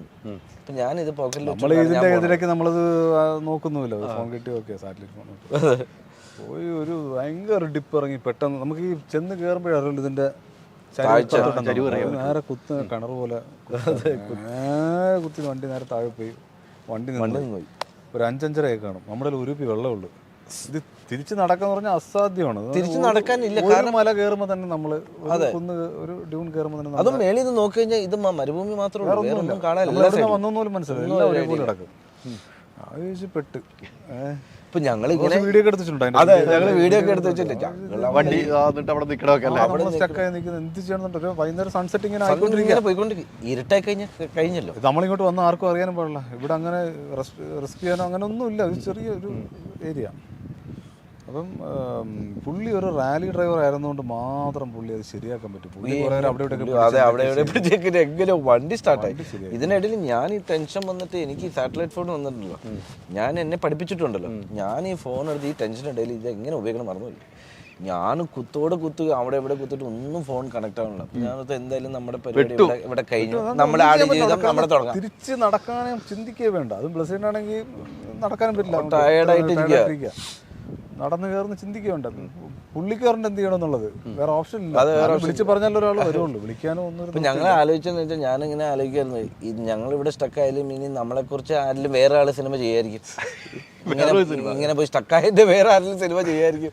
ലൊക്കേഷൻ കാണാൻ പോയ സ്റ്റക്കായ ആൾക്കാരെ കുറിച്ച് വലിയൊരു ജീവിതമാണല്ലോ. അയ്യോ അതൊരു. പക്ഷെ വേറെ വണ്ടിയൊക്കെ റെഡിയായി അവസാനം ശരിയാക്കി പുള്ളി. പുള്ളി ഒരു റാലി ഡ്രൈവർ ആയതുകൊണ്ട് മാത്രം ലക്ഷ്യത്തിലേക്ക് എത്തിയതപ്പോഴാണ് അത് നമ്മൾ പിന്നെ ഇങ്ങനെ പോവാ. നമ്മൾ പിന്നെ വണ്ടി ശരിയാക്കി വീണ്ടും ഇങ്ങനെ പോയി പടത്തിൽ കാണുന്ന പോലെ തന്നെ ഒരു തലപ്പ് ഇങ്ങനെ പുള്ളി പറഞ്ഞു നോക്കണം എവിടെയെങ്കിലും കാണാൻ പറ്റുമെങ്കിൽ കാണാം എന്നുള്ളതാണ്. പുള്ളിക്കും അറിയില്ല. അപ്പൊ എവിടെ നമ്മൾ തലപ്പ് കണ്ടു അങ്ങോട്ട് വിട്ടു നേരെ വെച്ച് പിടിച്ച് വണ്ടി എടുക്കും. അവിടെ ഒന്നും ആരും പോകാനുള്ള സ്ഥലം പോലില്ല. അവിടെ ഉള്ള ആൾക്കാർ പോലും പോവില്ല. ഇവിടെ ഡീപ്പ്. അത് ഞാനൊരു ഗൂഗിൾ എർത്തിൽ നിന്ന് കണ്ടറിയാം ചെയ്ത് കഴിഞ്ഞാൽ ഫുൾ എത്രയോ കിലോമീറ്ററോളം ഡെസേർട്ട് നടുക്ക് മാത്രം ചെറിയൊരു ഒരു മരപ്പച്ച വെള്ളമില്ല അവിടെ. വെള്ളം ഉണ്ടായിരുന്നു. എങ്ങനെ ആ ഒരു മരം അവിടെ മരുഭൂമിയുടെ നടുക്ക് എങ്ങനെ എനിക്ക് ഒരു ഐഡിയ ഇല്ല. പച്ചപ്പിന് എനിക്ക് നല്ലൊരു 2 നില കെട്ടിടത്തിന്റെ ഹൈറ്റില് ഒരു അത്ഭുതമാണ്. അത്ഭുതം. അത്രയും മരുഭൂമി ഡ്രൈ ആയിട്ട് കിടക്കുന്ന മരുഭൂമി നടുക്ക് ഒരു മരം എങ്ങനെ അവിടെ വളർന്ന് ഇത്രയും വലിയ ആ മരമായി ഒരു ഐഡിയ ഇല്ല. പക്ഷെ അവിടെയാണ് ഞങ്ങളത് കണ്ടപ്പോൾ തന്നെ ഭയങ്കര അത്ഭുതം. ഞങ്ങൾക്ക് അത്ഭുതം. അപ്പം ഞങ്ങൾ പറഞ്ഞു ശരി, സുനിൽ നോക്കിയിട്ട് പറഞ്ഞു ഇതാണ്. ഇതൊരിക്കലും ഡെസേർട്ട് നടക്കുമ്പോൾ ഉണ്ടാക്കാൻ പറ്റില്ലല്ലോ അത്. പിന്നെ പ്രശാന്തിന്റെ കഴിവായിരുന്നു. അത് നമ്മളൊരു വാട്ടർ ബോഡി നമ്മൾ അതും ഈ റോഡ് വെട്ടണം. നമ്മൾ ബുൾഡോസറെ കൊണ്ടുവന്ന് ഇതിനൊക്കെ ഒരു വഴി ഉണ്ടാക്കി അങ്ങനെ 8 വീൽ ഡ്രൈവ് നമ്മുടെ അതിലും ഒരു കോമഡി ഉണ്ടായിരുന്നു. ഈവൻ ഇത് നമ്മള് ഷൂട്ടിംഗ് സമയത്ത് പോലും ഈ ലൊക്കേഷനിലേക്ക് ഇപ്പൊ വണ്ടികളും വെള്ളവും ഇതെല്ലാം കൊണ്ട് നടക്കണല്ലോ. അപ്പൊ ഇത് നമ്മൾ റോഡ് പോലെ ക്ലിയർ ചെയ്ത് എടുത്തായിരുന്നു. വലിയ JCB പോകാനായിട്ട് ചെയ്തായിരുന്നു ലൊക്കേഷനിലേക്ക്. ഇതിനിടയിൽ ഇത് ഒരു ദിവസം കൊണ്ട് തീരുന്നതല്ല. അത് ഒരു ദിവസം കൊണ്ട് തീരുന്ന ഷൂട്ടും അല്ല. ഇതിനിടയിൽ ഒരു മണൽക്കാറ്റ് വന്നപ്പോഴത്തേക്ക് റോഡ് വീണ്ടും പഴയതുപോലെ വീണ്ടും ഡ്യൂൺ ആവും. ഒരു കാറ്റ് പിന്നെയും ബുൾഡോസർ വന്ന് റോഡ് ഉണ്ടാക്കണം. അപ്പൊ ഫുൾ ടൈം ബുൾഡോസർ അവിടെ ഉണ്ടായിരുന്നു. ജസ്റ്റ് ഇടിച്ച് നിരപ്പാക്കുക എന്നുള്ളത്. നമുക്ക് ആ സമയങ്ങളിൽ ജീപ്പ് പോകാനായിട്ട് അത് നിങ്ങളുടെ ഒരു യാത്ര തന്നെയായിട്ട് ഒരു സിനിമയാക്കണ്ടേ. ഷൂട്ട് ചെയ്തിട്ടുണ്ട് കുറെ വീഡിയോസ് ഒക്കെ. അതൊക്കെ പുറത്ത് ഒരു മനുഷ്യൻ നമ്മൾ എന്തെങ്കിലും അവിടെ സംഭവിച്ചാൽ അവിടെ കിടക്കും. ഒരു ഹോസ്പിറ്റലും ഇല്ലല്ലോ അവിടെ. നമ്മളല്ല കമ്പ്യൂട്ടറിലും വന്നിട്ടില്ല ഈ സ്ഥലത്ത്. കമ്പ്യൂട്ടറില്ല. ഹോട്ടലൊക്കെ നല്ലതാണ്. അപ്പോൾ ഒരു ഹോട്ടൽ നല്ല ഹോട്ടൽ, അവിടെ വലിയൊരു റിസോർട്ട് ആയിരുന്നു. താമസിച്ചു. പിന്നെ ബാക്കിയൊക്കെ ചെറിയ ചെറിയ സേബിൾസ് ഡീസന്റ്. അല്ലേ, ഈ നീണ്ട ഷൂട്ടിംഗ് ആണ് അല്ലേ. എത്ര നാളാണ് കോവിഡ് വന്നൊക്കെ സ്റ്റക്കാവുന്നു. ഭയങ്കര ഒരു റിസ്ക് എടുത്തേക്കണ ഏറ്റവും കൂടുതൽ റിസ്ക് എന്ന് പറയുന്നത് നിങ്ങളുടെയൊക്കെ യാത്ര തന്നെയാണ്. ഒരു ആർട്ടിസ്റ്റാണ് ഇപ്പോൾ പൃഥ്വിരാജൊക്കെ റിസ്ക് എടുത്തു, അവർക്ക് റൂമിലിരിക്കാം, അങ്ങനെയൊക്കെ ഒരു നിങ്ങളുടെ കുറേ ആളുകളുടെ ഒരു ജീവിതം ഉണ്ടല്ലോ, ഒരു വല്ലാത്ത ജീവിതമല്ലായിരുന്നു അത്. ചിന്തിക്കാൻ പറ്റാത്ത ജീവിതമല്ലേ. സ്റ്റക്കായിപ്പോട്ട് നീ ഇല്ലായിരുന്നു. ബ്ലസ് ആയിട്ട് ഞാനിവിടെ ഒരു പുല്ലുവണ്ടി ഒന്ന് കാണാൻ പോയത് ഒരു ഇടയ്ക്ക് പെട്ടെന്ന് സാൻസ്റ്റം വന്നു. നമുക്ക് ദിക്കറിയാൻ പറ്റാണ്ട് സ്റ്റക്കായി പോയിട്ടുണ്ട്. ഒരു 1-2 മണിക്കൂർ വണ്ടിക്കകത്തിരിക്കേണ്ടത്. പേടിയാകുമ്പോൾ ഫുള്ളൊന്നും കാണാൻ പറ്റില്ല. ഈ സാൻസ്റ്റോം വരുമ്പോൾ എന്ന് വെച്ചാൽ വണ്ടി ഓടിക്കില്ല അവര്, കാരണം ഒന്നും കാണാനില്ല. അപ്പൊ എങ്ങോട്ടാണ്, ഡ്യൂണാണോ ഫ്രണ്ട് നേരെ പോയി ഇടിക്കുകയോ എന്താണെന്നൊന്നും ഒരു ഐഡിയ ഇല്ല. ആകെ ദിക്കറിയുന്ന സൂര്യൻ മറയും അന്നേരം സാൻസ്റ്റോം സിനിമയിൽ പറയുന്നത് തന്നെയാണ്. എവിടെ എങ്ങോട്ടാ ദിക്കറിയാൻ പറ്റും. ചിലപ്പം നമ്മൾ പറഞ്ഞിട്ടുള്ളൂ 2 ദിവസമൊക്കെ കണ്ടിന്യൂസ് അങ്ങനെ സാൻസ്റ്റോം അടിക്കുന്നത് പറഞ്ഞിട്ടുണ്ട്. നമുക്ക് അങ്ങനെ കിട്ടിയത് അവിടെ അതും അവിടെ കിടക്കുള്ളൂ. ഈ ആ ലൊക്കേഷൻ, ഈ പച്ചപ്പിന്റെ ലൊക്കേഷൻ ഉണ്ടല്ലോ, അത് തന്നെയാണ് നമ്മുടെ സിനിമയ്ക്ക്. അവിടെ കൊണ്ട് ഈ പൃഥ്വിരാജിനൊക്കെ കാണിച്ചു കൊടുത്തപ്പോൾ എന്താ പറഞ്ഞത്? പൃഥ്വിരാജ് നിങ്ങളാണ് കണ്ടെത്തിയ ക്രൂ ഒക്കെ എല്ലാവരും ഭയങ്കര അത്ഭുതം. ഇതെങ്ങനെ നിങ്ങൾ ഇത് കണ്ടുപിടിച്ചു? എനിക്ക് ഇവിടെ ഇരിക്കുമ്പോ തന്നെ അത് അതിന്റെ ഒരു ആഴം മനസ്സിലാവാണ്. പടത്തിലെ ഇബ്രാഹിം ഖാദ്രി പോലൊരു ക്യാരക്ടർ നമ്മുടെ ഈ പറഞ്ഞ ജീലാലി ഞങ്ങൾക്കുള്ള ഈ ഡ്രൈവറെ ഭയങ്കര പുള്ളി ഉള്ളതുകൊണ്ട് മാത്രമാണ് അൽജീരിയയിൽ ഷൂട്ട്. ഞങ്ങളുടെ ഒത്തിരി പ്രശ്നങ്ങളൊക്കെ ഉണ്ടായിരുന്നു. ഒന്ന് നോമ്പ് സമയത്ത് നമ്മൾ ഷൂട്ട് ചെയ്തു. നമുക്ക് ആകെ ഈ മാർച്ച് ഏപ്രിലെ ഷൂട്ട് ചെയ്യാൻ പറ്റുള്ളൂ. അതിന് മുമ്പും ഭയങ്കര എക്സ്ട്രീം തണുപ്പും എക്സ്ട്രീം ചൂടും. ഇതിനിടയ്ക്ക് ഈ മാർച്ച് ഏപ്രിൽ മാത്രം ഇവിടെ മാർച്ച് ഏപ്രിൽ മാത്രമേ ഷൂട്ട് ചെയ്യാൻ പറ്റുള്ളൂ. അപ്പോൾ ഈ സമയത്ത് നോമ്പ് പോവാം. ഇവരെല്ലാം ഫാസ്റ്റിങ് ഒരു മാസം. ഈ നമ്മുടെ കൂടെയുള്ള ബാക്കി എല്ലാ ക്രൂവും, കാരണം ജോർദാൻ ഈ Algerian crew, study cam operator ആവട്ടെ, ലൈറ്റ്മാൻ ആവട്ടെ, എല്ലാവരും കംപ്ലീറ്റ് ക്രൂവും ഫാസ്റ്റിങ്ങിലായി വർക്ക് ചെയ്യുന്നത് ഈ ഒരു മാസം. ഈ ഡെസേർട്ട് നമ്മൾ ഒരു ഡൂൺ നടക്കുമ്പോൾ നമ്മളൊരു കുപ്പി വെള്ളം കുടിക്കും. ഇവരൊക്കെ രാവിലെ തൊട്ട് വരെ വെള്ളം കുടിക്കാൻ സ്റ്റഡി ക്യാമായിട്ടൊക്കെ നടക്കുന്നത്. പക്ഷെ അവരെ അത് ആ കാര്യം, കാരണം ഡെഡിക്കേഷൻ ഇത്രയും ഹാർഷ് ക്ലൈമറ്റില് അവര് ഈ നൊയമ്പും ഇതൊക്കെ നോക്കിയിട്ട് എന്നിട്ട് ചെയ്യുന്നത്. ഇവരൊക്കെ ചില സമയത്ത് ടെൻഷൻ ആകുമ്പോൾ സമാധാനിപ്പിക്കുന്ന ഈ പറഞ്ഞ നമ്മുടെ ഖാദ്രിയായിരുന്നു, ജിലാലി ആയിരുന്നു. നോയമ്പ് സമയം കൂടെ ആകുമ്പോൾ ഒരു പെട്ടെന്ന് അതും ഇത്ര എക്വിപ്മെന്റ് ഒക്കെ എടുത്തോണ്ട് സ്റ്റഡി ക്യാം ഷോട്ട്സ് ഒക്കെ പറ്റില്ല നമുക്ക് വെറുതെ അങ്ങോട്ട്. കാരണം എന്റെ മൊബൈലിൽ ഒരു ദിവസം ആവറേജ് ഞാൻ നോക്കിയിട്ടുണ്ട് 8 കിലോമീറ്റർ ആവറേജ് നമ്മൾ നടക്കുന്നത്. നമ്മൾ അറിയില്ല പക്ഷെ നടക്കുന്നത്. അങ്ങോട്ടും ഇങ്ങോട്ടും കടന്ന് ഡെയിലി ആവറേജ് 8 കിലോമീറ്റർ കാണിക്കും ഡെസേർട്ടിൽ കൂടെ. ഈ എക്യുപ്മെന്റ് ആയിട്ട് നടക്കുന്ന കാര്യം ആലോചിക്കുക. അത് മാത്രമല്ല ഓർമ്മയുണ്ട്, നമ്മൾ ഈ അവിടെ അൾജീരിയ പോയപ്പോൾ സ്കെഡ്യൂളിംഗ് പോലും വെതർ റിപ്പോർട്ട് വെച്ചിട്ടാണ് ചെയ്യണത്. അപ്പോൾ ഇന്ന് ക്ലൈമറ്റ് എങ്ങനെയാണ്, എത്ര ചൂടുണ്ട്, എത്ര തവണ റെഡ് ഇത് ഡേഞ്ചർ പുറത്ത് പോകരുത്. ഈ അവിടുത്തെ സണ്ണ് ഭയങ്കര UV 11 വന്നിട്ടുണ്ട്. 11 എന്ന് പറഞ്ഞാൽ ക്യാൻസറസ് ആണ്, പുറത്തിറങ്ങരുന്ന അതിനകത്ത്. നമ്മുടെ കൂടെ വരുന്ന ഡ്രൈവർമാർ പോലും ഒരു വണ്ടിക്കടിയിൽ ഒരു കുഴിയെടുത്തിട്ട് ഇവർ അടിയിൽ കയറും, മണ്ണ് മാറ്റിയിട്ട് ഇവരൊക്കെ അതിനടിയിൽ കയറും. നമ്മളൊക്കെ ഈ വെയിലും കൂട്ടും മൊത്തം ഷൂട്ടിങ്. UV 11 ആയിരുന്നു. രാജു ഇപ്പൊ അറിയില്ല, ഭയങ്കര ക്യാൻസറസ് ആയിട്ടുള്ള ഹാംഫുൾ റേസ് ഇവിടെ വരുന്ന റേസ്. ഇതൊന്നും ഞങ്ങൾ അങ്ങനെ പുറത്തു വിടാതെ വെച്ചത്. എനിക്കൊരു യോഗം ഉണ്ടായി ഞങ്ങളുടെ പ്രേക്ഷകർക്കും ബാക്കി എല്ലാവർക്കും ഇതിൽ നിന്ന് അറിയാൻ പറ്റുമല്ലോ. അല്ല ഞാൻ അത് തന്നെ അങ്ങനെ ഒന്ന് മാറ്റി കാര്യങ്ങൾ അറിയണമെന്നുള്ള ആഗ്രഹമാണ് എനിക്ക്. മെയിൻ ക്രൂ ഒക്കെ സൺ പ്രൊട്ടക്ഷൻ ഇടുന്നത്, ബാക്കിയുള്ളവരൊക്കെ ഇട്ടിട്ടുണ്ടോ എന്ന് അറിയില്ല. സൺ പ്രൊട്ടക്ഷൻ ഒക്കെ ഇട്ടില്ലെങ്കിൽ ഭയങ്കര ഡേഞ്ചറസ്. നിങ്ങളുടെയൊക്കെ ഒരു വീട്ടിൽ തിരിച്ചു വന്നപ്പോൾ തിരിച്ചറിഞ്ഞോ നിങ്ങളൊക്കെ? തിരിച്ചു ഞങ്ങൾ വന്നത് തന്നെ ഭയങ്കര ദൈവാനുഗ്രഹവും എല്ലാം കൊണ്ടാണ് ഞങ്ങൾ തിരിച്ചു തന്നെ വരുന്നത്. പിന്നെ വേറെ കാര്യം, തിരിച്ചു വരുന്നതിൽ ഞങ്ങൾക്ക് സന്തോഷം എന്ന് വെച്ച് കഴിഞ്ഞാൽ പോയത് എന്തിനാണ്, നമ്മൾ ഷൂട്ട് ചെയ്യാനും അല്ല, അത് നടന്ന ആ ഒരു സന്തോഷം. അത് നമുക്ക് ഡെഡ് ലൈനും ഇല്ല, എന്ന് തീരുമെന്ന് അറിയാൻ പാടില്ല. ഇത് ക്ലൈമറ്റ് ചേഞ്ച് ഒക്കെ ഉള്ളതുകൊണ്ട് നമുക്കൊരു ടിക്കറ്റ് മുൻകൂട്ടി ബുക്ക് ചെയ്യാൻ പറ്റില്ല. എന്ന് തീരുന്നോ പിറ്റേ ദിവസം ടിക്കറ്റ് എടുക്കാൻ കയറി. അതുകൊണ്ട് പലരും പല ഫ്ലൈറ്റിലൊക്കെ ആയിട്ടാണ് പിരിഞ്ഞത്. 5-10 പേരായിട്ടൊക്കെ ഗ്രൂപ്പായിട്ടൊക്കെ അങ്ങനെ ഒരുമിച്ച് വന്നുമില്ല. പടം ഷെഡ്യൂൾ ചെയ്യാൻ പോലും ഒരു ബഡ്ജറ്റും ഇല്ല ശരിക്കും പറഞ്ഞാൽ. ഇതൊന്നും ചെയ്യാൻ പറ്റില്ല. എത്ര ബഡ്ജറ്റ്, എത്ര ടൈം ലൈൻ ഒന്നുമില്ല, എല്ലാം ഓപ്പൺ ആക്കിയിട്ടേക്കായിരുന്നു. എന്ന് തീരുന്നു അന്ന് തിരിച്ചു പോരുക എന്നുള്ളത്. തുടക്കം ബ്ലിസ്സാറുമായിട്ട് ഇരിക്കുന്നു, നിങ്ങളെല്ലാവരും ഇരിക്കുന്നു. ഒന്നും നമ്മൾ വിചാരിക്കില്ല ഒരു സിനിമ ഷൂട്ട് ചെയ്യാൻ പോകുന്നു അല്ലേ. ഈ ഒരു മാത്രം നമ്മളോട് എവിടെയാണ് പോകുന്നത്, ഇന്ന ലൊക്കേഷനിൽ പോകുന്ന ലൊക്കേഷനൊക്കെ നമ്മുടെ മനസ്സിലപ്പോൾ ഉണ്ടല്ലോ. പക്ഷെ പിന്നെ കൈവിട്ടങ്ങ് പോയി. അതല്ലേ എൻ്റെ സത്യാവസ്ഥ. പിന്നെ നമ്മൾ ചെയ്യാന്നുള്ളതായിരുന്നു. ഒരു എപ്പോഴെങ്കിലും വേണ്ടായിരുന്നു എന്ന് തോന്നിയോ? ഇല്ല, അങ്ങനെ ഇതുവരെ തോന്നിയില്ല. ആർക്കും ഇതുവരെ തോന്നിയില്ല. എങ്ങനെ നമ്മൾ തീർത്തിട്ട് തിരിച്ചു കയറുന്നുള്ളൊരിതായിരുന്നു. ബിക്കോസ് എല്ലാ ക്രൂവിനും ഏറ്റവും ഇമ്പോർട്ടൻറ്റ് ഇപ്പം പല സ്ഥലത്തു നിന്നും പല ടൈപ്പ് ആൾക്കാരും ഒരു ഫുൾ ക്രൂ ആവുന്നത്. എല്ലാവർക്കും ഇത്രയും കാലഘട്ടം ആകുമ്പോൾ ഒരു ഈഗോയും ഇതെല്ലാം മാറ്റി വെച്ചിട്ടാണ് ഫുൾ ക്രൂ വർക്ക് ചെയ്തത്. കാരണം ഒരു സിനിമയ്ക്ക് വേണ്ടി, ആടുജീവിതം ആ ഒരു സിനിമയ്ക്ക് വേണ്ടിയാണ് വർക്ക് ചെയ്തത്, വേറെ ഒന്നും ഇല്ല. ഞങ്ങളുടെയും ഫോക്കസും ബ്ലെസ്സി സാറിനെ പോലെ തന്നെ ഞങ്ങളുടെയും ഫോക്കസും ഇത് മാത്രമേ ഉള്ളൂ. ഇത് തീർക്കുക, ബാക്കിയെല്ലാം സൈഡ്.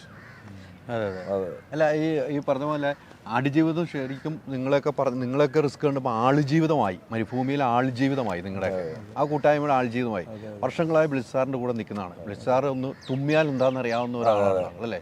ഒന്ന് തുമ്മിയാൽ ആ തുമ്മൽ ഇതാണ് എന്ന് കൃത്യമായിട്ട് അറിയുന്ന ആളാണ്.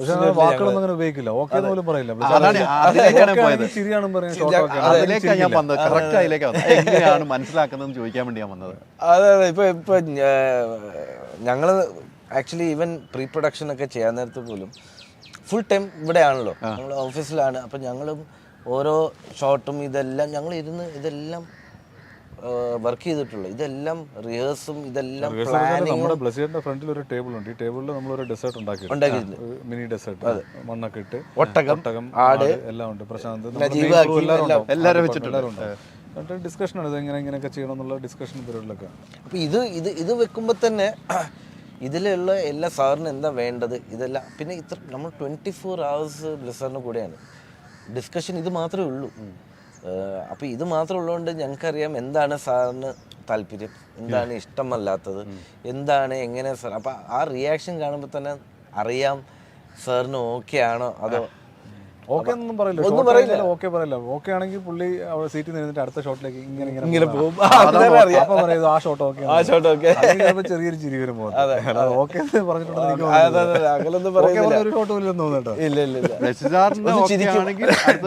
അടുത്ത സീൻ കാണാൻ ഇങ്ങനെ ചെറിയ ചിരി. അങ്ങോട്ട് പോയി കഴിഞ്ഞാൽ ഓക്കെ, ആ ഷോട്ട് ഓക്കെ, നമ്മൾ പുറകെ പോകും. കസേരന്ന് ദേഷ്യത്തോട് ഏറ്റുപോകാലോ. അങ്ങനെ നിങ്ങൾ തിരിച്ചറിയോ? അത് സ്പീഡിലേക്ക് എണീക്കുമ്പോൾ നമുക്കറിയാലോ. ഈ ചാണ്ടി എണീച്ച് കഴിഞ്ഞാൽ പ്രശ്നമാണ്. പയ്യൊക്കെ എണീച്ചാൽ അറിയാം, കുഴപ്പമില്ല, കംഫർട്ടബിൾ ആയിട്ട് എണീച്ച് പോവുകയാണ്. ചാണ്ടി എണീച്ചാൽ പ്രശ്നമാണ്. കട്ടൊന്നുമില്ല, രാജു പറഞ്ഞതല്ലേ, കട്ടൊന്നുമില്ല. ഷോട്ടൊക്കെ ഇങ്ങനെ പോയിക്കൊണ്ടിരിക്കുന്നു. അതെ, കട്ടൊന്നുമില്ല. സാർ ഇങ്ങനെ പോയിക്കൊണ്ടിരിക്കും. അതെന്നാന്നറിയോ സാറ്, ഞാനും ശ്രദ്ധിക്കാറുണ്ട് ഇടയ്ക്ക്. സാർ ഇങ്ങനെ നോക്കും മോണിറ്ററൊക്കെ മുമ്പ്, അതിനകത്തങ്ങ് ലയിച്ചിങ്ങനെ ഇരിക്കുക. ആ മോണിറ്ററിലേക്ക് ഇങ്ങനെ നോക്കിയിരിക്കാൻ നേരത്ത് എല്ലാം മറക്കും. നമ്മൾ ക്രൂ ഒക്കെ കൂടെ നിന്ന് വട്ടം ചുറ്റി തമാശയൊക്കെ പറഞ്ഞാൽ ബ്രസീലിന് അതിനകത്ത് ഒന്നിനുള്ള അപ്പത്തിനിടയിൽ കയറി വന്നിട്ട് സീനിലേക്കാണ് പോകുന്നത്. ഞങ്ങൾ കുറെ കഴിഞ്ഞപ്പോ മാറി നിന്ന് തമാശക്ക് പറഞ്ഞു തുടങ്ങി. കാരണം സാറിന് മുമ്പ് വെച്ച് തമാശ എന്തെങ്കിലും പറഞ്ഞു കഴിഞ്ഞാൽ അപ്പൊ വരും. അതെ, നിങ്ങൾ തമാശ പറഞ്ഞു വിട്ടിരുന്നോ? അപ്പൊ അതുകൊണ്ട് ഞങ്ങൾ പയ്യെ സൈഡിൽ പോയിരുന്നൊക്കെ തമാശ പറഞ്ഞു. കാരണം ഇടയ്ക്ക് ഒരു റിലാക്സിങ് എന്തെങ്കിലും.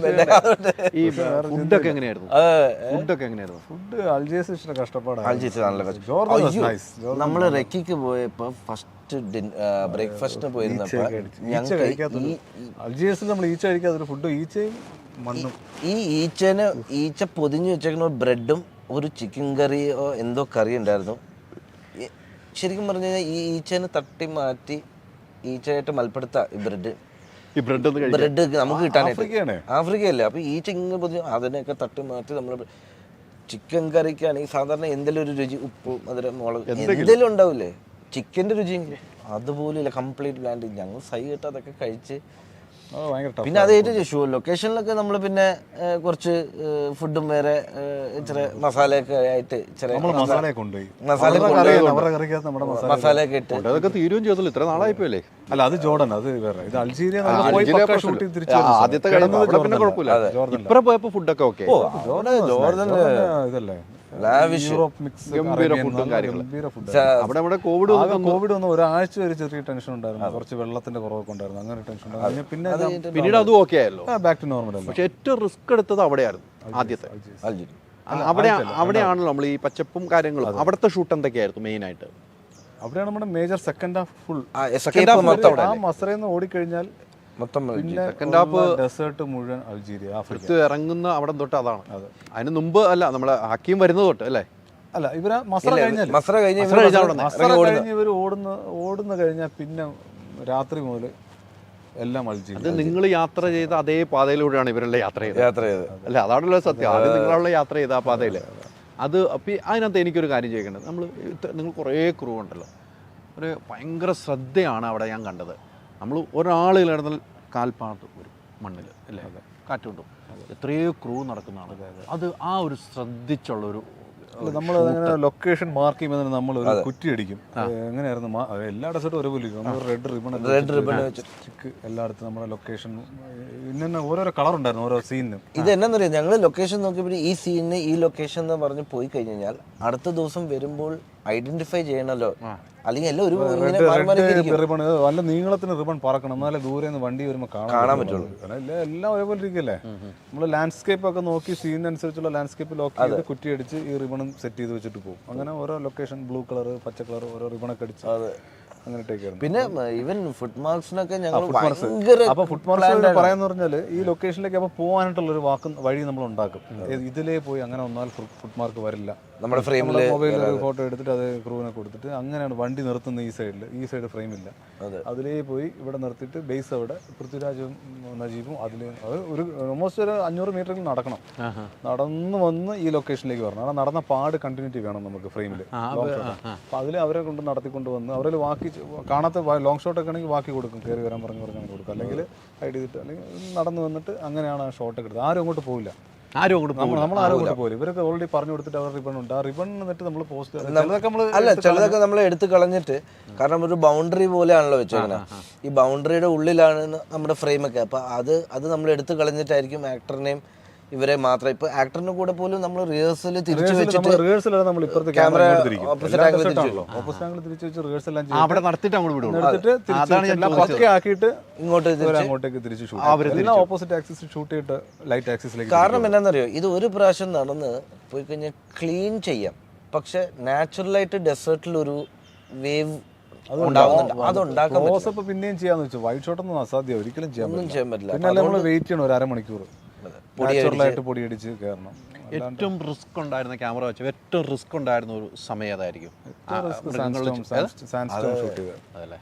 ഒറിജിനൽ സാൻഡ്സ്റ്റോമിനകത്ത് ഷൂട്ട് ചെയ്തത്. നല്ല റിസ്ക് അല്ലാണ്ട് വേറെ ക്യാമറയ്ക്ക് കൂടെ റിസ്ക് ആയിരുന്നു. ക്യാമറ ഇങ്ങനെ ഷൂട്ട് ചെയ്തിട്ട് ഇങ്ങനെ തിരിച്ചു കഴിഞ്ഞാൽ മണ്ണിങ്ങനെ കൊട്ട് ക്യാമറ. ലെൻസ് എല്ലാം പോയി, ലെൻസൊക്കെ എനിക്കൊന്നും എല്ലാ ലെൻസും മണ്ണായിരുന്നു ഫുള്ള്. നമ്മളെല്ലാം പിന്നെ അവർക്ക് പൈസ കൊടുക്കേണ്ടി വന്നു പ്രൊഡക്ഷൻ. ഇത് വേറെ ഈ മണൽക്കാറ്റ് അടിക്കാൻ നേരത്ത് നമ്മൾ വിചാരിക്കും ചുമ്മാ കാറ്റും സൂചി കൊണ്ട് കുത്തുന്ന പോലെ. നമുക്ക് കുഴപ്പമില്ല, നമ്മളെല്ലാം ഫുൾ കവേർഡാ. രാജുവിനും കാതലിക്കും ജിമ്മിക്കും ഒക്കെ സൂചി കുത്തുന്ന വേദനയാണ്. അല്ല എനിക്ക് തോന്നുന്നു 80-100 ഒക്കെ എന്ത് സ്പീഡ് നമുക്ക് കാണാൻ പറ്റില്ല. അതുപോലെ അവർക്ക് കണ്ണാടിയില്ല, കണ്ണാടി അഭിനയിക്കുമ്പോൾ കണ്ണാടി വയ്ക്കാൻ പറ്റില്ലല്ലോ കണ്ണിലൊക്കെ. കാറ്റിന് ഓപ്പോസിറ്റാണ് ഓടുന്നത്, അതുകൊണ്ട് സീനും അങ്ങനെ ആയതുകൊണ്ട് എല്ലാം തിരിഞ്ഞു നിന്നാണ് ഓടുന്നത്. അല്ലെങ്കിൽ നേരെ നിന്ന് കഴിഞ്ഞാൽ കണ്ണ് പോയി. ഷർട്ടും ഇതൊക്കെ അല്ലേ ഇട്ടേക്കണത്, ഒരു ഗിയർ ഒന്നും ഇല്ല. ഇതിലേക്ക് ഇങ്ങനെ കഴുത്തും ഇതിലേക്ക് സൂചി കുത്തുന്ന പോലെ. പക്ഷെ അതില് അതാണ് ആക്ടറിന്റെ ഒരു ഇതിന്റെ കൂടെ സ്റ്റാറ്റിക് കറണ്ടും. ഇത് ഈ റോളിങ് ഇതിന് ഇതുണ്ടാവും, നമ്മുടെ ഈ എർത്ത് അടിക്കും. നമ്മൾ പരസ്പരം തൊട്ട് കഴിഞ്ഞാൽ ഈ കാറ്റടിക്കാൻ തുടങ്ങി കഴിഞ്ഞാൽ പരസ്പരം തൊട്ട് കഴിഞ്ഞാൽ ഷോക്ക്. ഈ കാറ്റ് വരുമ്പോൾ ഈ സാൻഡ് റോൾ ചെയ്തിട്ട് ഇത് നമ്മുടെ മേത്ത് തട്ടി കഴിഞ്ഞാൽ നമുക്ക് ചാർജ് ആവും. നമ്മൾ വേറെ ഒന്നും ക്യാമറയിലൊന്നും പിടിക്കാനില്ല, ലെൻസിലൊന്നും ഫോക്കസ് ഒന്നും പിടിക്കാൻ പറ്റില്ല. പിടിച്ചാൽ അപ്പോൾ ഷോക്ക് അടിക്കും, സ്റ്റാറ്റിക് അടിക്കും. പരസ്പരം എല്ലാവരും മേക്കിംഗ് നോക്കി എല്ലാവരും മാറി മാറി ഓരോ ദിക്കിലാണ് അടുത്തടുത്ത് നിൽക്കില്ല, അടിച്ച് നിന്ന് കഴിഞ്ഞാൽ അടിക്കും.